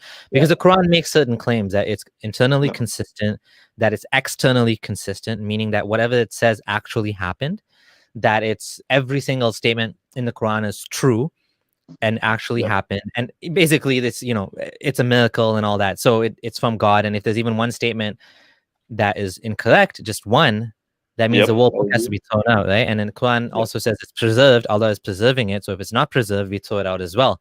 So of course, there's a thousand reasons why we don't believe in Islam. This is just showing the absurdity of the stories in the Quran is just one. And again, it's not the primary method. Yeah, you see, I wasn't trying to prove anything. I was just saying that you can use the Quran itself and you can use all the other source material to verify it. It doesn't have to be. I was just saying that these miracles, quote unquote miracles, right, as you guys say, they can't really be used as an argument, Okay, so I get your what's point. the point of miracles? What's the point? What do you mean? What's the point of miracles? Why does Allah perform miracles? To prove to people at that time that whatever prophet is telling the truth or whatever, or for different reasons. Okay. Yeah. All right. We'll end the call at that, but that was a great conversation. Yeah, thanks. I really liked the conversation. It was nice that we did dive deeper into topics like epistemology and how, from basic assumptions, how to analyze scriptures. That was really good. But again, at the end, my last question was to point out that the whole point of doing miracles is Allah is trying to prove to the human mind outside of the scripture that look, out there than the scripture, there's this miracle. Anyways, let's get a move on. Wait, last thing. Okay. Yeah. Sure. Yeah. So obviously, in the past, there were different miracles that were performed. Jesus could perform different miracles. Moses had different miracles, but the Quran claims that it itself is the miracle, and it poses challenges, right? Yes, it does. And obviously, you disagree with those, so that's fine. So we have specific responses to the stories in the Quran have been copied from sources available to Muhammad. For example, the Yajuj and Majuj thing never happened. The preservation never. It wasn't. The Quran is not preserved. This whole holes in the Quran narrative thing is real. The whole challenge of make another surah like it. There's tons of surahs written like it. That I disagree with the make a surah like it thing. I don't think that one's been addressed. Okay, so I'll explain to you. I'll ask you a question just to be very quick. Yeah. Does the Quran stipulate what exactly are the objective points that challenger needs to meet like pass the challenge? Does the Quran stipulate any of those? One second. Well, I mean, in this case, I mean, I obviously can't explain it well. I mean, I'm not very eloquent or anything, but we can look at. I mean, we can infer from history that what's it called? Okay, here I'll ask you another question. Languages, the way they evolve, like you're speaking English, right? English has words from French and other languages over the course of years, and in essence, you can say that languages are actually constantly evolving. Right?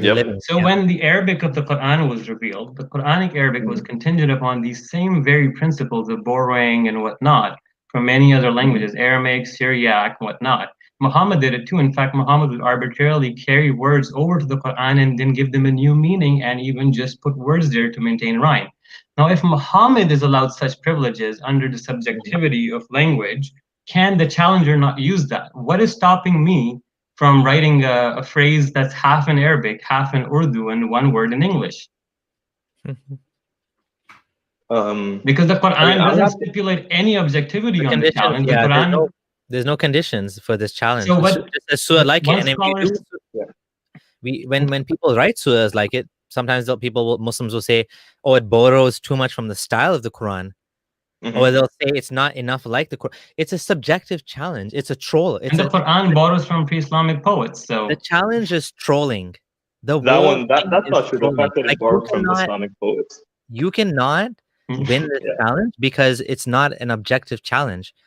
It's not about how much weight can you lift. It's not about can you draw a certain thing with this much depth. It's just make a book like it. And is anybody's Okay. book like anybody's? Can you write a book like wait. me? I don't Then- even know if anyone can write a book exactly like I can. It's just In essence, it's a challenge of beauty.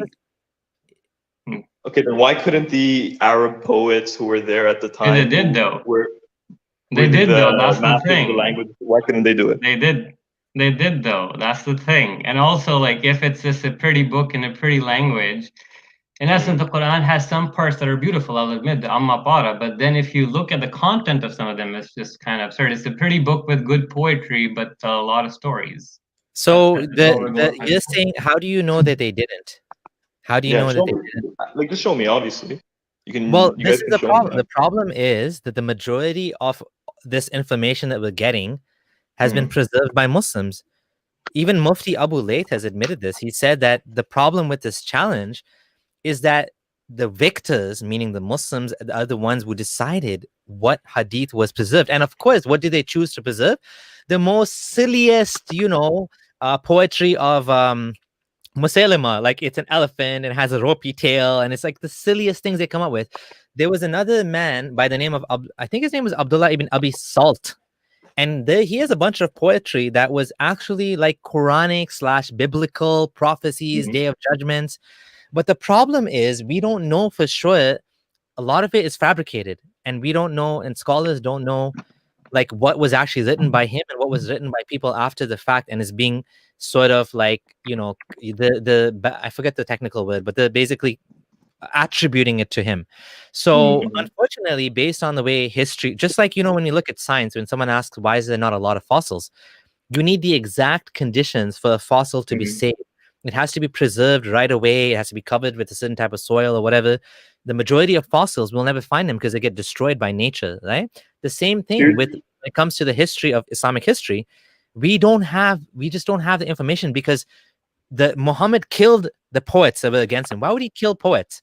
Why would he kill slave girls writing poetry if he was not threatened by it? Why does the Quran keep insisting it's not poetry, and he is not a poet? Muhammad had a big problem with poets. He sent out people to murder, Ka'b ibn Ashraf, who was writing poetry against him. Slave girls, I think Farhana, and I don't have the full list, but if you look at Islam, there's a big list of people he killed. So we don't have any of the poetry from that time. Is that what you're saying? We do have some poetry. I even recited a few Surah Sharik. Remember that one? Yeah. واللوح الدافق والليل الغاسق والصباح الشارق إن الشجر الوادي لا يأدو ختلا ويحرق ونياب أصلا, something like that. Like I can recite. That's what I'm saying, this is pre-Islamic. It's allegedly pre-Islamic, and it has the word Najm al-Tariq, which is literally, and Layl al-Ghasiq, Ghasaq al-Layl. It's got so many borrowings from the Quran. Yeah. So this is Hafiz.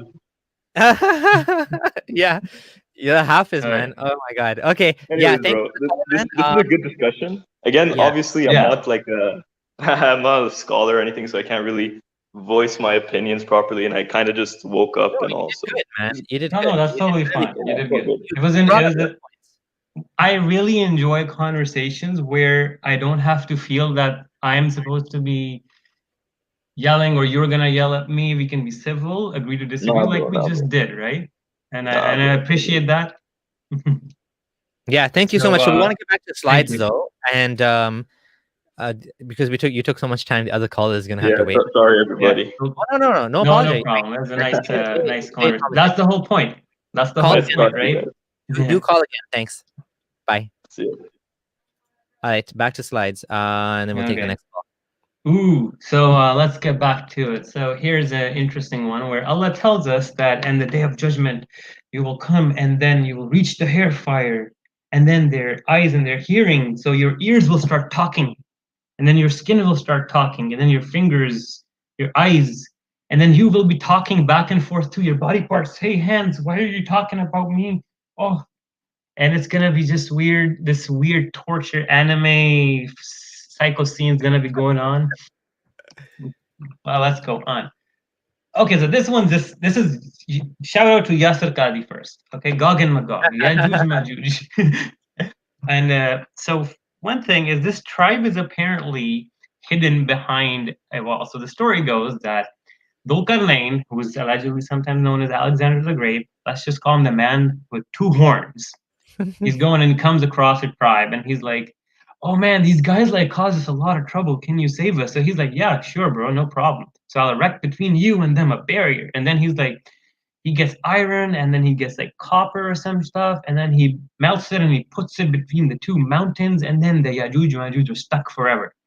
So apparently this is a legit physical place where he blocked the mountain off. I don't know if it's an underground cave, what it is, if it's just a valley, if it's just some Harry Potter cloaking invisibility cloak tribe that nobody can see and is hidden there. But the whole point is that Invisibility.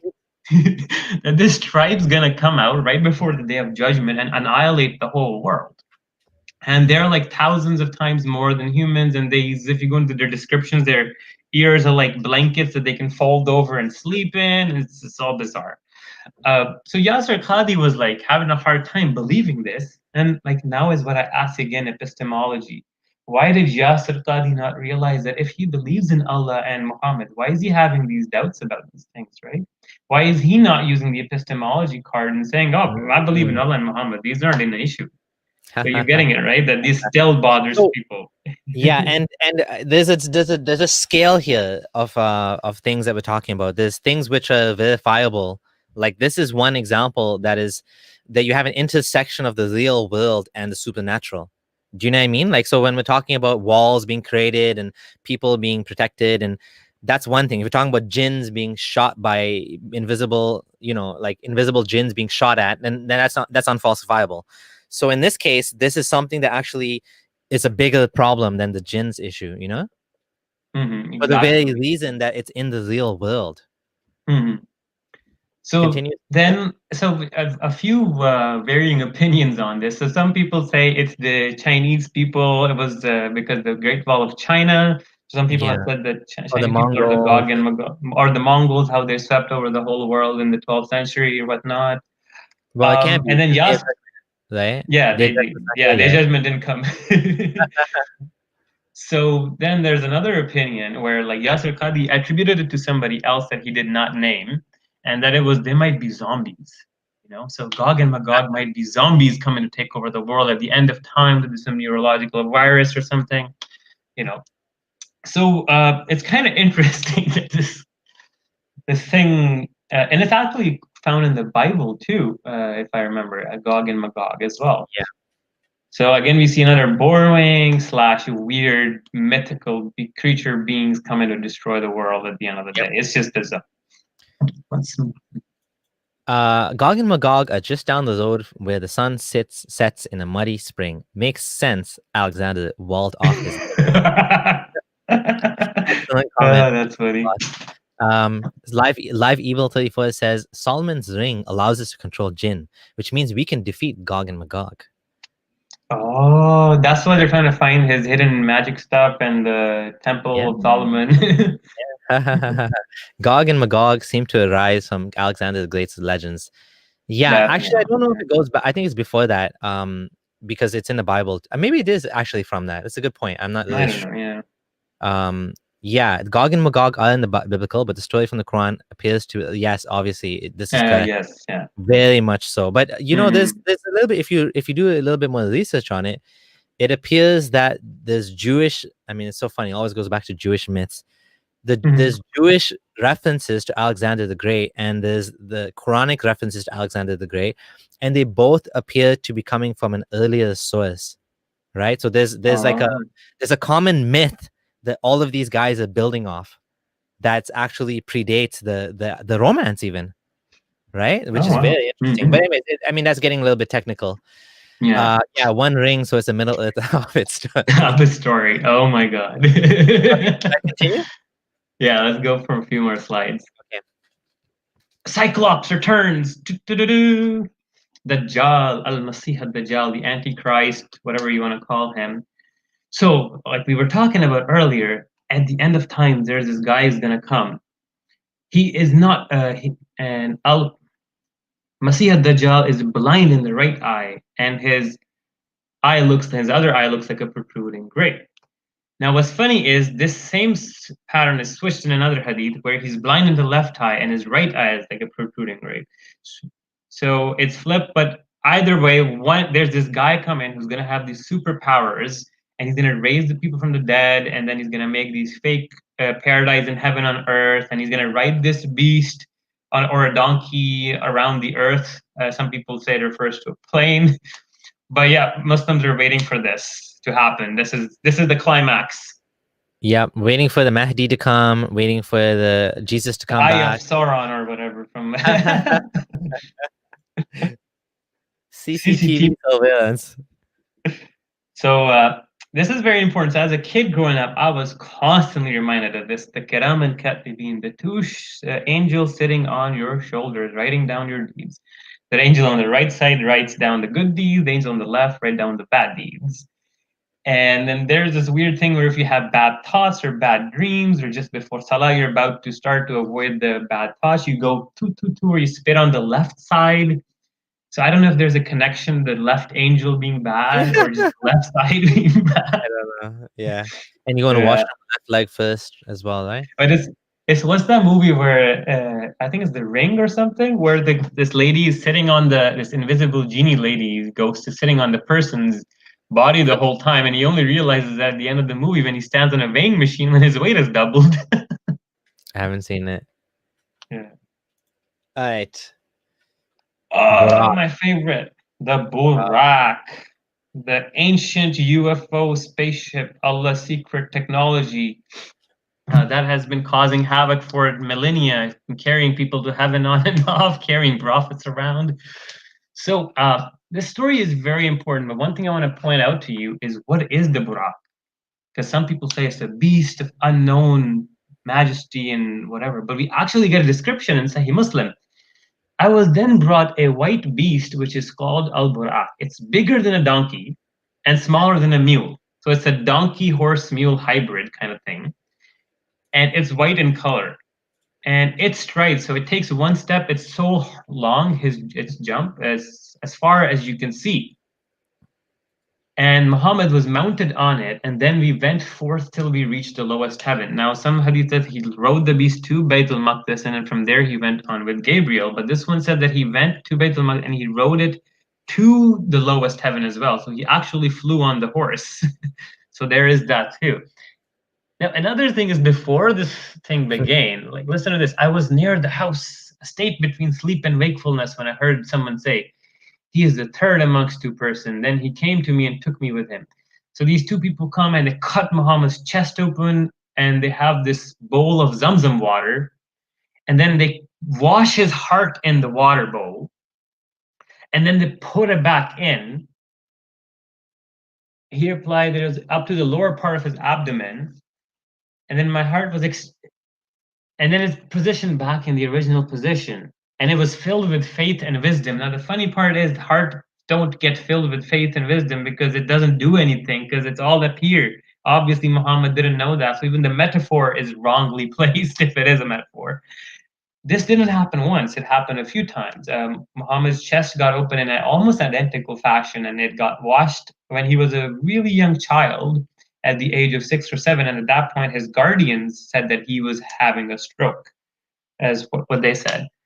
But this whole bizarre story of him then going to heaven and knocking on the first heaven, talking to Abraham, Moses, Jesus, yada yada yada, chit-chatting with them, praying with all these dead people, then having a chit-chat back and forth with 5 or 10 times between Allah and Moses and Allah and Moses, and then having this elaborate vision of heaven and hell where like people's lips are being cut up, their heads are being smashed, and there's hooties and whatnot.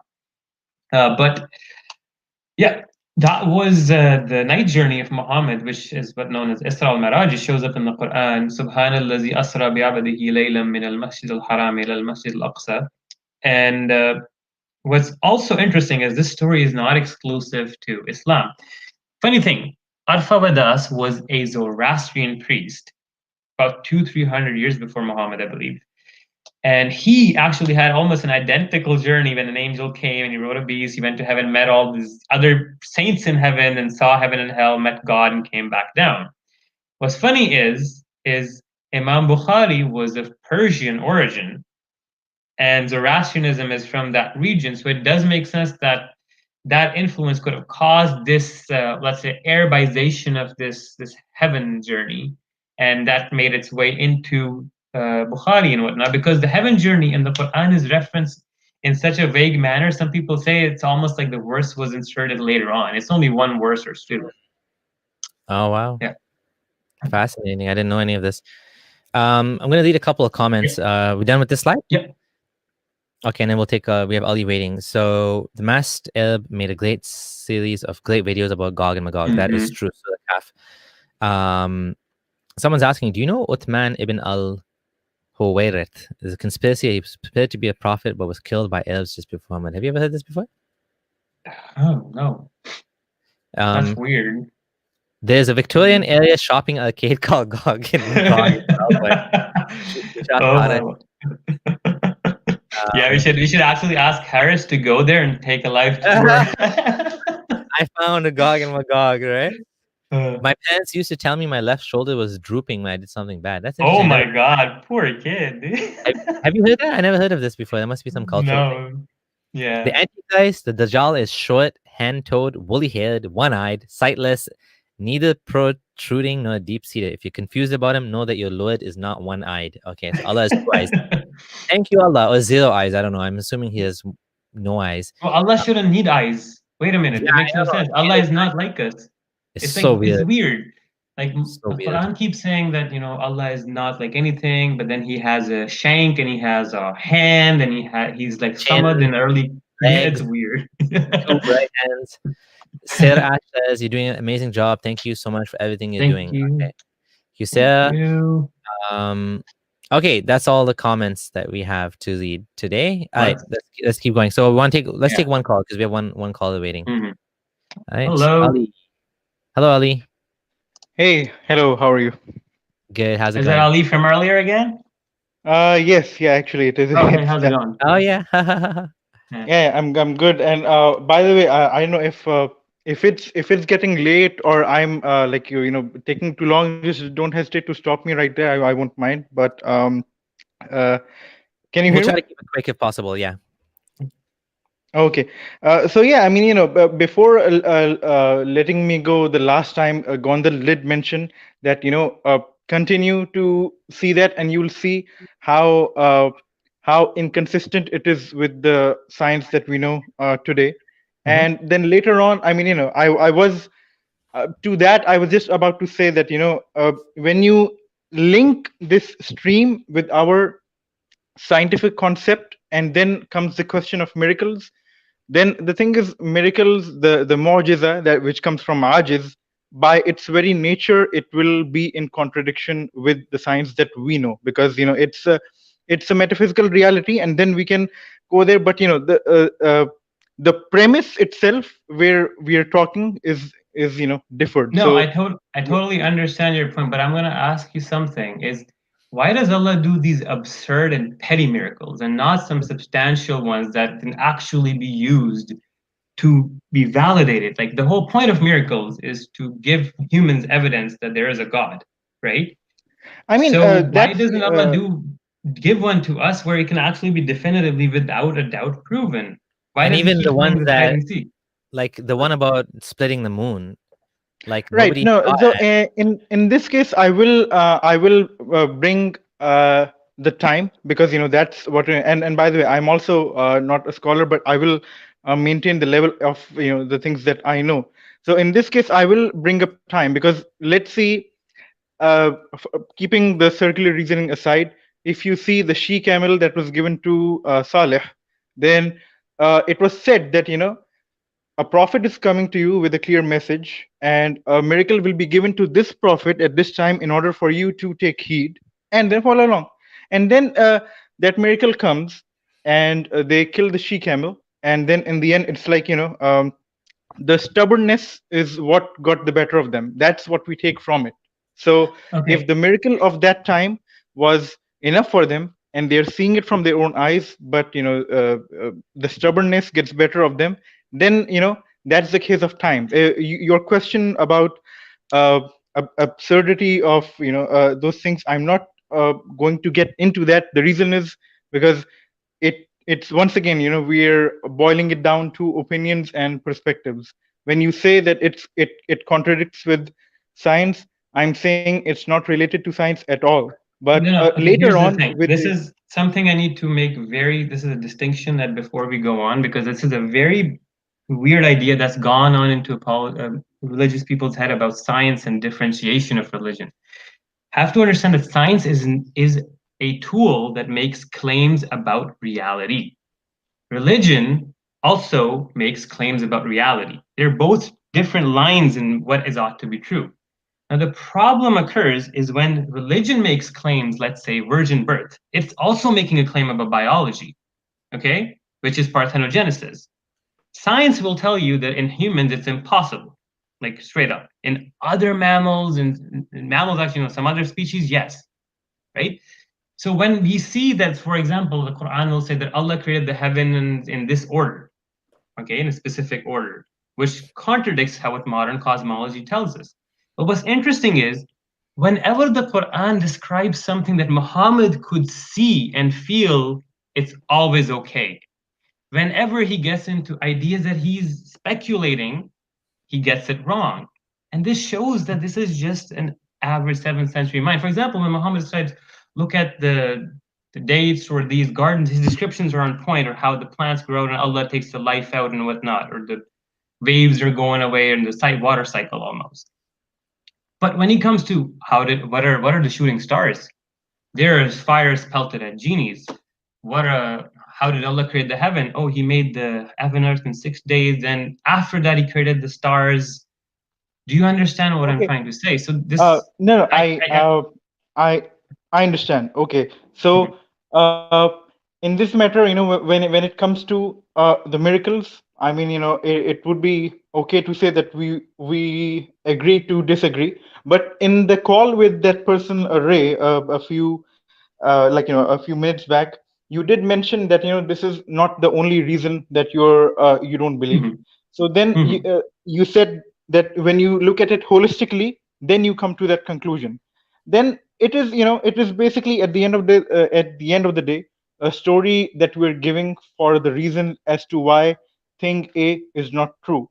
But at the same time, there is overwhelming proof Mhm. given across history about why the thing A is actually true. So we can go into that, and but Okay, my I think point we was need that to go to some more bare bones right now. I'm going to ask you a few questions, like I asked the other guy, just to Can I say a few cause things? it. Cause yeah. Okay. I have a big problem with this idea that people are given miracles and then they reject them and then they deserve to go to hell. This doesn't make any sense. What I've seen is that when David Blaine goes on TV or even on stage and he shows George Bush like a card that pops out of air, his card that's signed, he's amazed beyond recognition. Like he can't believe what he just saw in front of his eye. And I'm talking about a simple card trick. Now, if I had a true miracle, if I made a she camel, I don't know why it matters as a she camel, but she camel come out of a rock and everybody saw this, and I'm in the not even 7th century, we're talking like way past like, 1st century or even BC. I'm like pretty much claiming to talk to God. You're telling me that human beings would not believe that? And they would say, oh, you're a liar and this and that. And if they did, whose fault is that?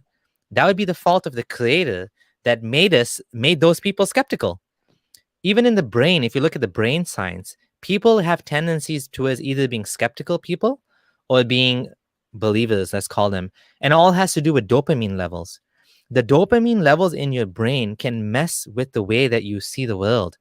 High people with high dopamine, there's a theory that Joan of Arc and maybe Buddha and many of the great visionaries, maybe Muhammad too, had high dopamine levels to the point that they would see patterns where patterns don't exist. They would see things and they would come up with, and conspiracy theorists tend to be high dopamine as well because they're like connecting the dots in ways that don't make sense, right? They're doing things. So if you're telling me that this is a real thing that happened, I have a big problem with that because I don't believe it. First of all, that there's really a miracle that people like.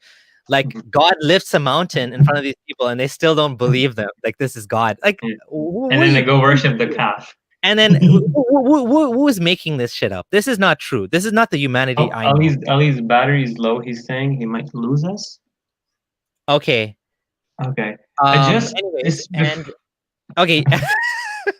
I just want to do one thing before Go you ahead. go. Oh, Oh, he's he's gone. gone. Okay. I just Um, wanted to ask him a few questions. We'll come back if you have time. Okay. okay, Sarah, hello. Hello, Sarah. You have to unmute your mic. I can't unmute you. You have to unmute yourself. There you Oh, go. there you go. Hi guys, how are you? Good. How I'm are you? great. Good, good. You don't see me, right? You just like see Yes. my picture, Yes. correct? Yeah. Correct. Yeah. Yeah. Cool.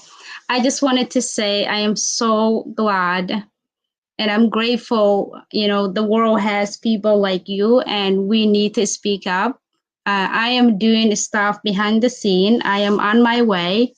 Of course, I am an ex-Muslim and I'm just like grateful humanity and the world has people like you. And I wanted to say thank you so much and I support you 100% behind you what you guys do. And Thank you so much. yeah, and it's time for people to come forward. I live in United States. I'm from America, US, and I am writing my book and I am on my way, so definitely we're gonna have to fight together.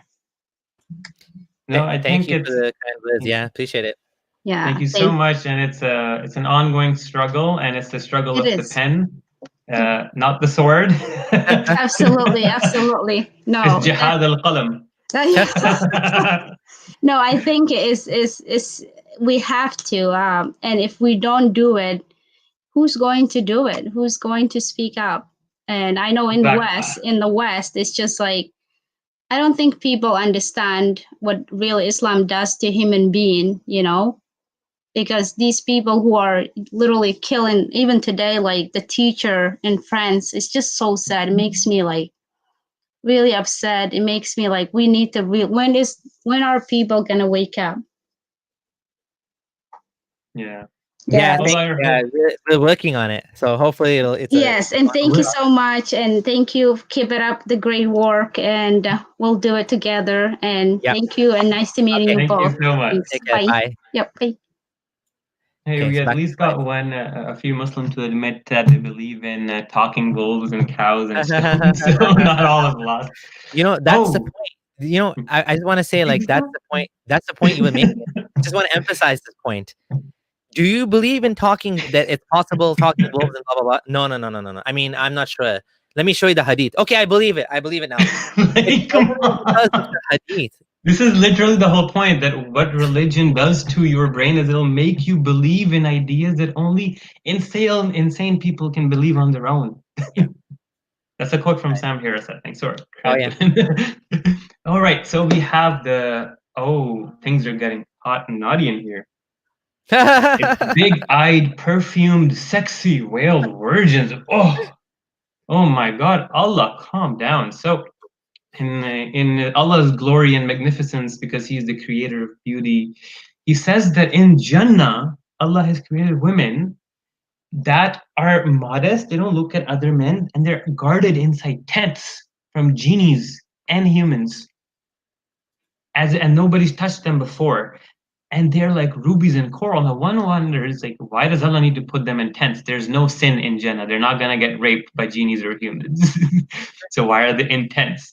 Secondly, there's hadiths that say that there will be a Jummah Bazaar, a Friday market in heaven. We mentioned this in the Heaven podcast, and that the women will still not be allowed to go outside. Only the men will go to the market. So, Horace actually got a clip of a Peace TV speaker in Urdu saying that with his big beard, and he's like, "Look, this shows that Allah does not like people going into markets, even in heaven. So why go to the market in the world? It's a bad fahish place." Wow. Yeah. So this is the reasoning. But on the right side is what we get is,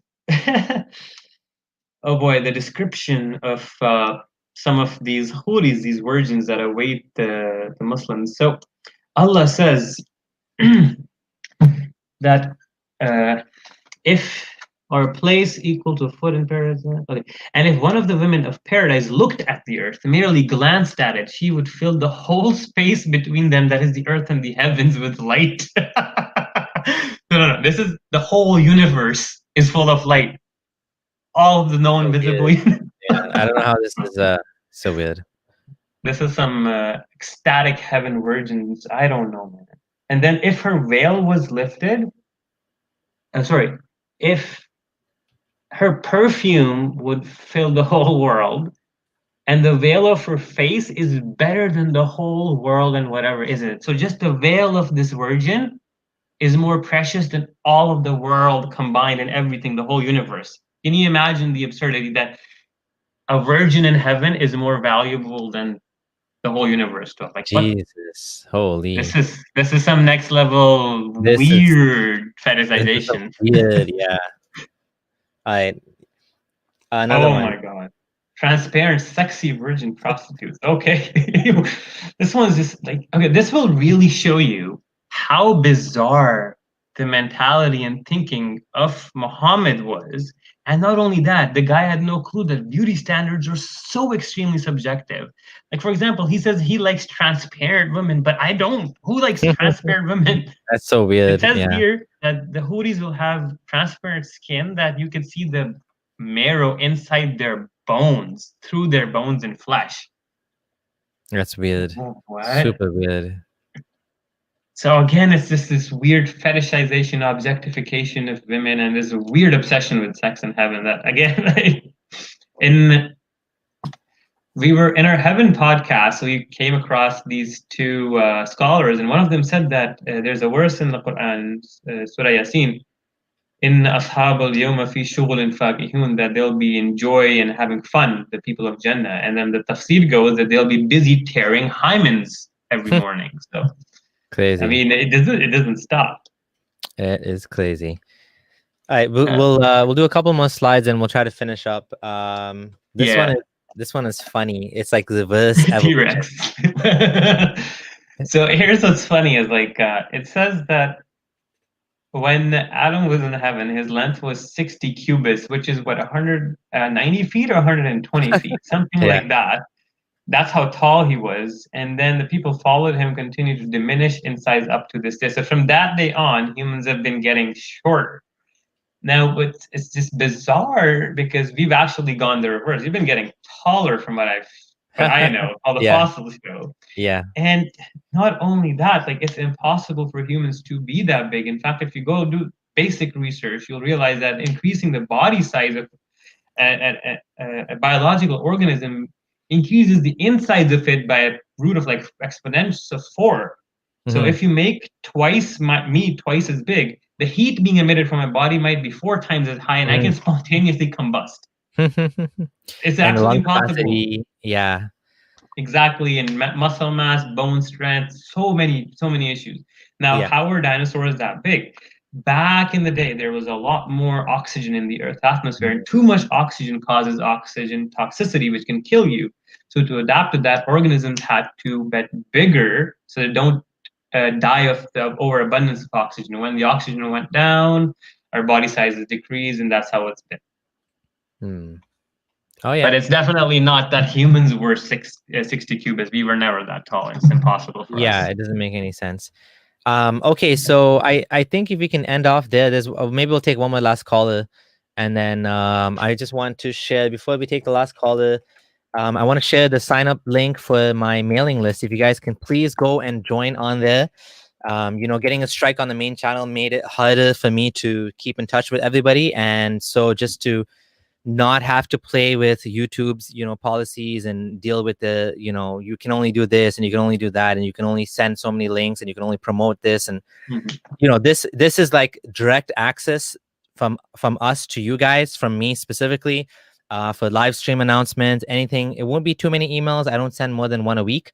Your email will be kept safe and won't be shared with anybody else. Please do sign up on the list. There's about 1,000 people on there right now, so please do join at some point. If you're offering any if you write any ebooks or anything like that, you'll be the first to know. So please do that. Is there a comment you want me to share? Yeah, I just saw a comment from Yasin Al-Fateh about the commentary of Ibn Hajar on what happened to Adam when he was kicked out of heaven. Oh yeah. It says that an Adam fell from heaven. His feet were on the ground while his head was in heaven. Oh yeah. What the? Oh, because he's so big. Yeah. That's hilarious. All right, I mean, so his head was in his head. That's hilarious. How was he breathing like high up there? The pressure differential was too much. Eh? even the gravity, man. Oh, time dilation, bro. all right, last caller, Aladdin. Hello again. Welcome back. Oh, you remember me? Hello again. Yes, hi. How's it Hello. going? Yeah, last time we talked, I didn't send you an email. You owe me an email to arrange for probably being a guest on an Arabic channel, but you can speak Arabic if you want, but you can speak English also, and that's extend to both of you. Thank you. And the thing that I wanted to talk tonight about, even though I know that you are going, it's the end of the show now, so sorry to just get late here. But what's your stand, or what's your understanding of the morality coming from an Islamic culture? We define morality probably in a different way than most of these scholars and most of the people who are talking about this subject now.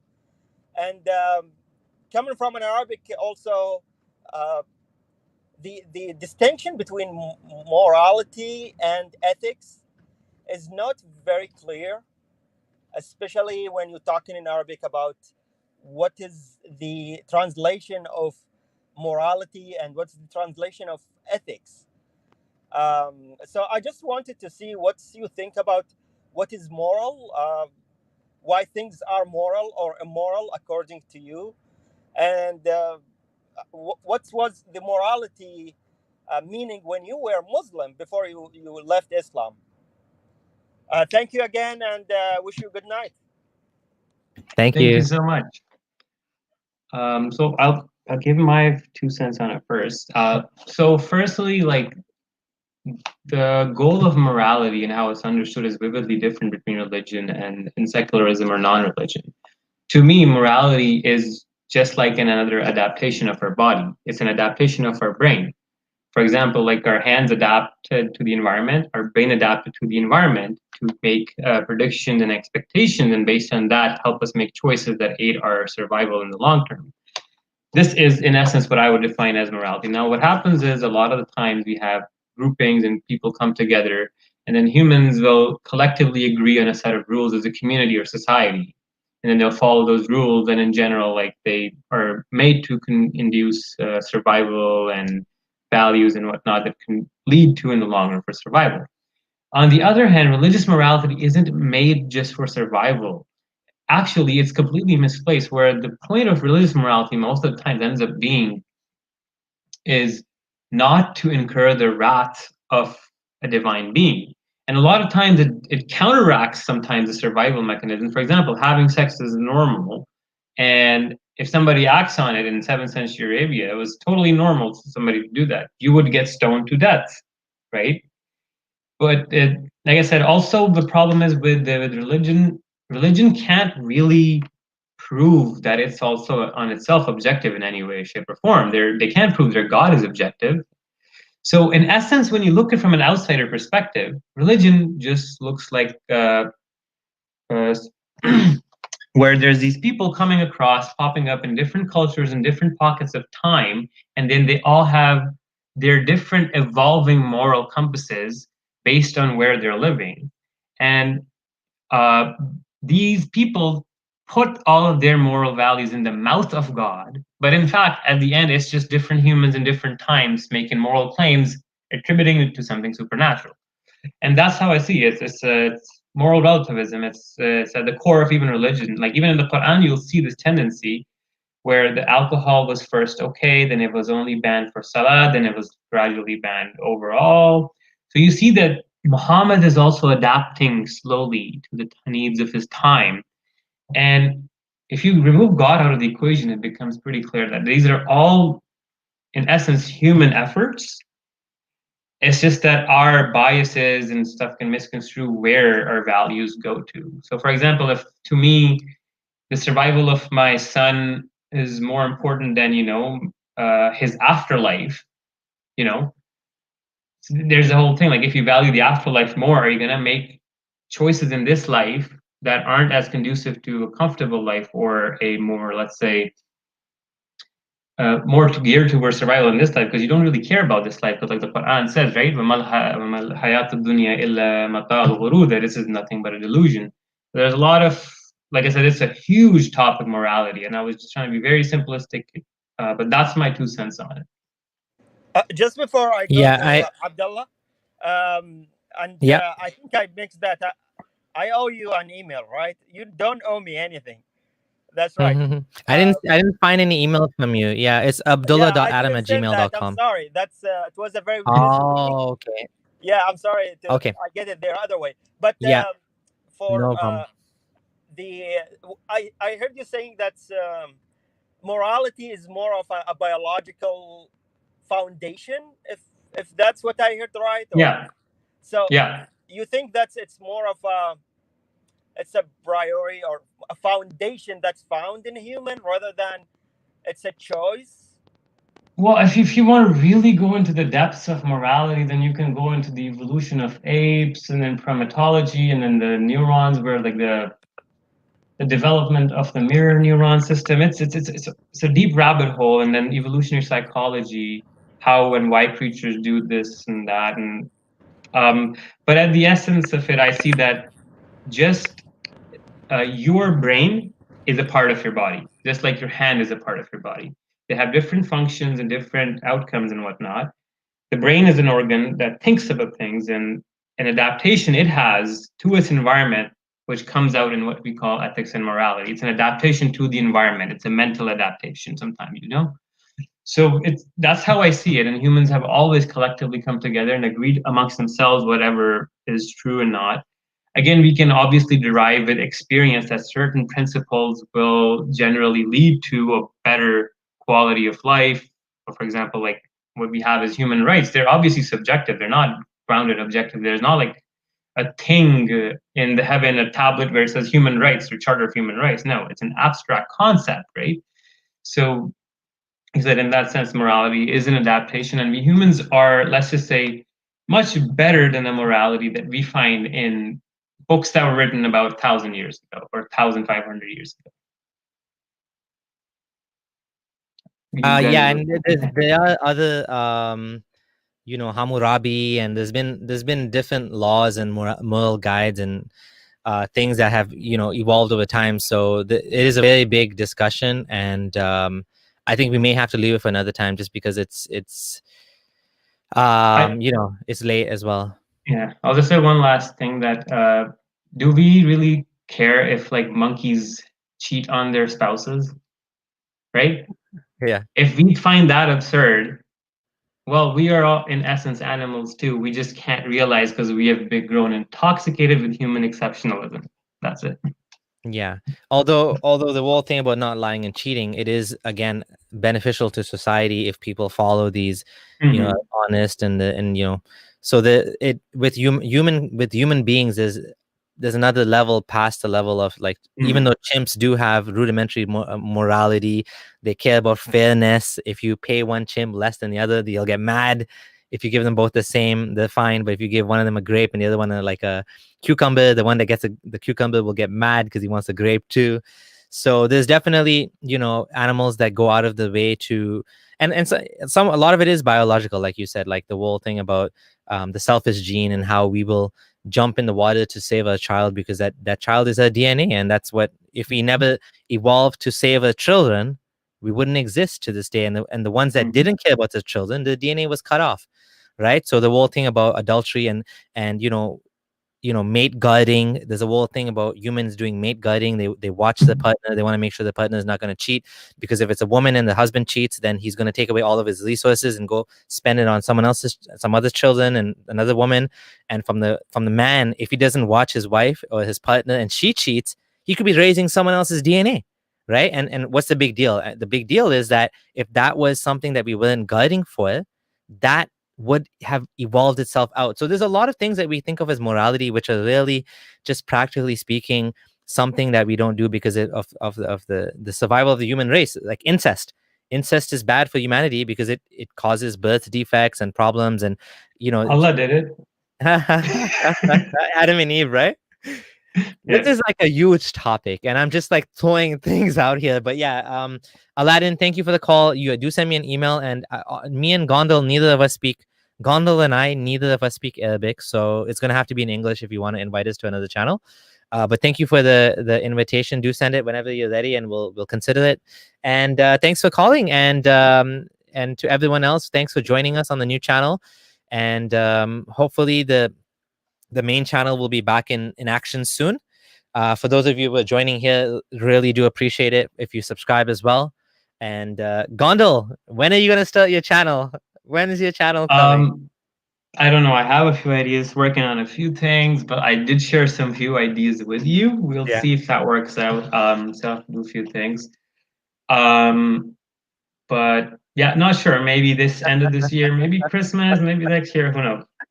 How things are going. The Dawa world is very up and down, unpredictable these days.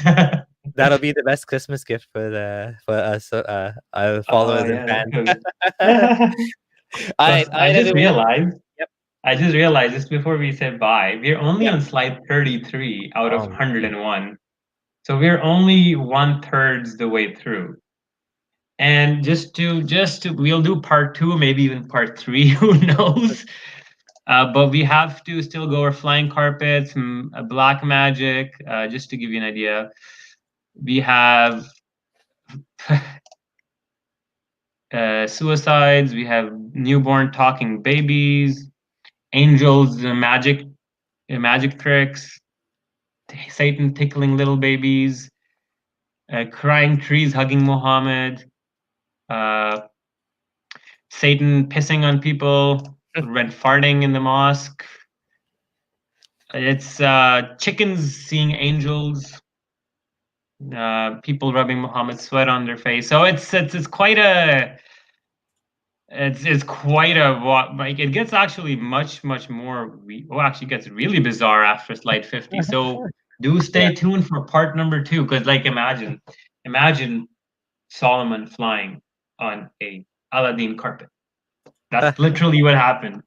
So and the Muslim callers definitely add some masala, some spice to the show, and I really do appreciate the calls, which is why I kept the caller. I let Ray stay for like longer than usually we let people stay on the call, because I think there was a good discussion going on there. And it's when I started this thing, it was tough to find people to talk to. I don't know if you remember that. Nobody wants to come on. Nobody wants to come on the air and talk about these things. It takes a lot of guts, and a lot of people keep saying, I'm not a scholar.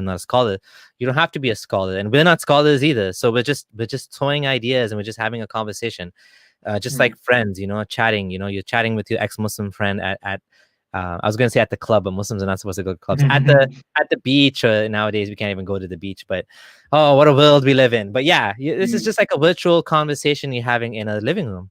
Just among friends, we can be friends and we can have these conversations, and it's great. Honestly, I truly appreciate that Muslim, last time we had a Muslim caller, he was just angry and he was just looking to pick on you, and he's like, you got it all wrong about Salafis and Deobandis and whatever. And I was like, what do we like? What are you poking at? Like, what was the point of that? Like, that's not even we're not even talking about that. But today we got callers that were sincerely respectful, engaging with us, trying to have a conversation, which is amazing. This is the type of stuff that people grow with. You know what I mean? Like, and I can bet you, I'm not saying for sure these guys, but there's going to be people that call in. It's 2020, maybe in 2021, the same guy will call back, or the same lady, and we'll be like this now. I'm not Muslim anymore. My situation's changed. I don't consider this to be the word of God. I'm sure we're gonna have people like that. So, whenever I get callers like that, I'm so happy. I'm like, this is why we're doing this. We want people to talk to us. Like, this is what we want. We don't, the yelling, it's dramatic and it's fun, but like, this is actually better. This is more productive. Like the way we today showed that the Muslim callers would be asked a question about a weird idea, and their initial instinct is always, I'm not sure I believe in that. Yeah. So you can see initially that, yeah, rationally doesn't make sense. But as soon as that same absurd idea is put in the context and put into a book in the 7th century, 1,000-year-old, it suddenly becomes believable. Like it's just Yep. subhanallah, right? Yeah. And I And remember, yep, go ahead. Sorry.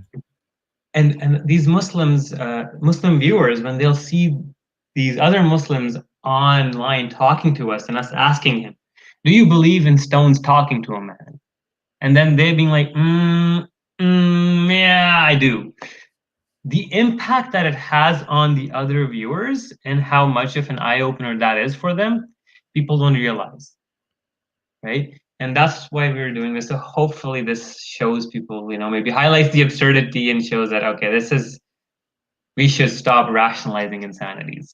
But that is all from me. You form a community and perform a great service to humanity. Thank you, JAZ. People need to know about this stuff. Thank you, guys. Stay safe and away from COVID and the Dean. Hey, Gonald, can you upload your slides? I was planning to upload the slides, but we didn't finish it yet, so I'm hesitant to I don't want to share it until we're done. I think there's 100 slides, so it's a lot more that's to go. Yeah. Once we're done. Yeah. Okay, we'll see. We'll upload at some point. At some point we will upload the slides, but not right now. Yeah. So do you guys want to see us do the next time as in like all of it, cover the whole 100 slides? You want to split us a 2 parts, more calls, less slides? You can leave the comments, let us know, and we will try to do our best. Oh yeah, great point. Yeah, do leave comments with your feedback on how you'd like to see the show. Do you like the calls or do you don't like the calls? Do you like us to go like rush through the slides? Whatever it is, just leave your comments and any feedback you have, any suggestions. Sometimes we have guests as well, right? We'll get a third person, like Haris Sultan was on here once. That was really fun. Maybe a Positive Prophet. We should get Positive Prophet on here for one of these. For the second stream, actually, we should do the second part maybe with him. That'd be hilarious. Let's do that. Comedy circus night. he said he wants. He's a big prophet and he wants $5,000 to show up. No, I'm just kidding. He said it last time. We were having a stream. Me and Haris. We'll use the zakat money. Don't worry. The jizya money. Oh yeah. Yeah, atheist prophet, apostate prophet. We have to take jizya, right? And you have to we're gonna have blasphemy laws. We're gonna create our own secular. I'm just kidding. None of that stuff. Okay. All right. Stay safe, everyone. Stay well, and science hafiz.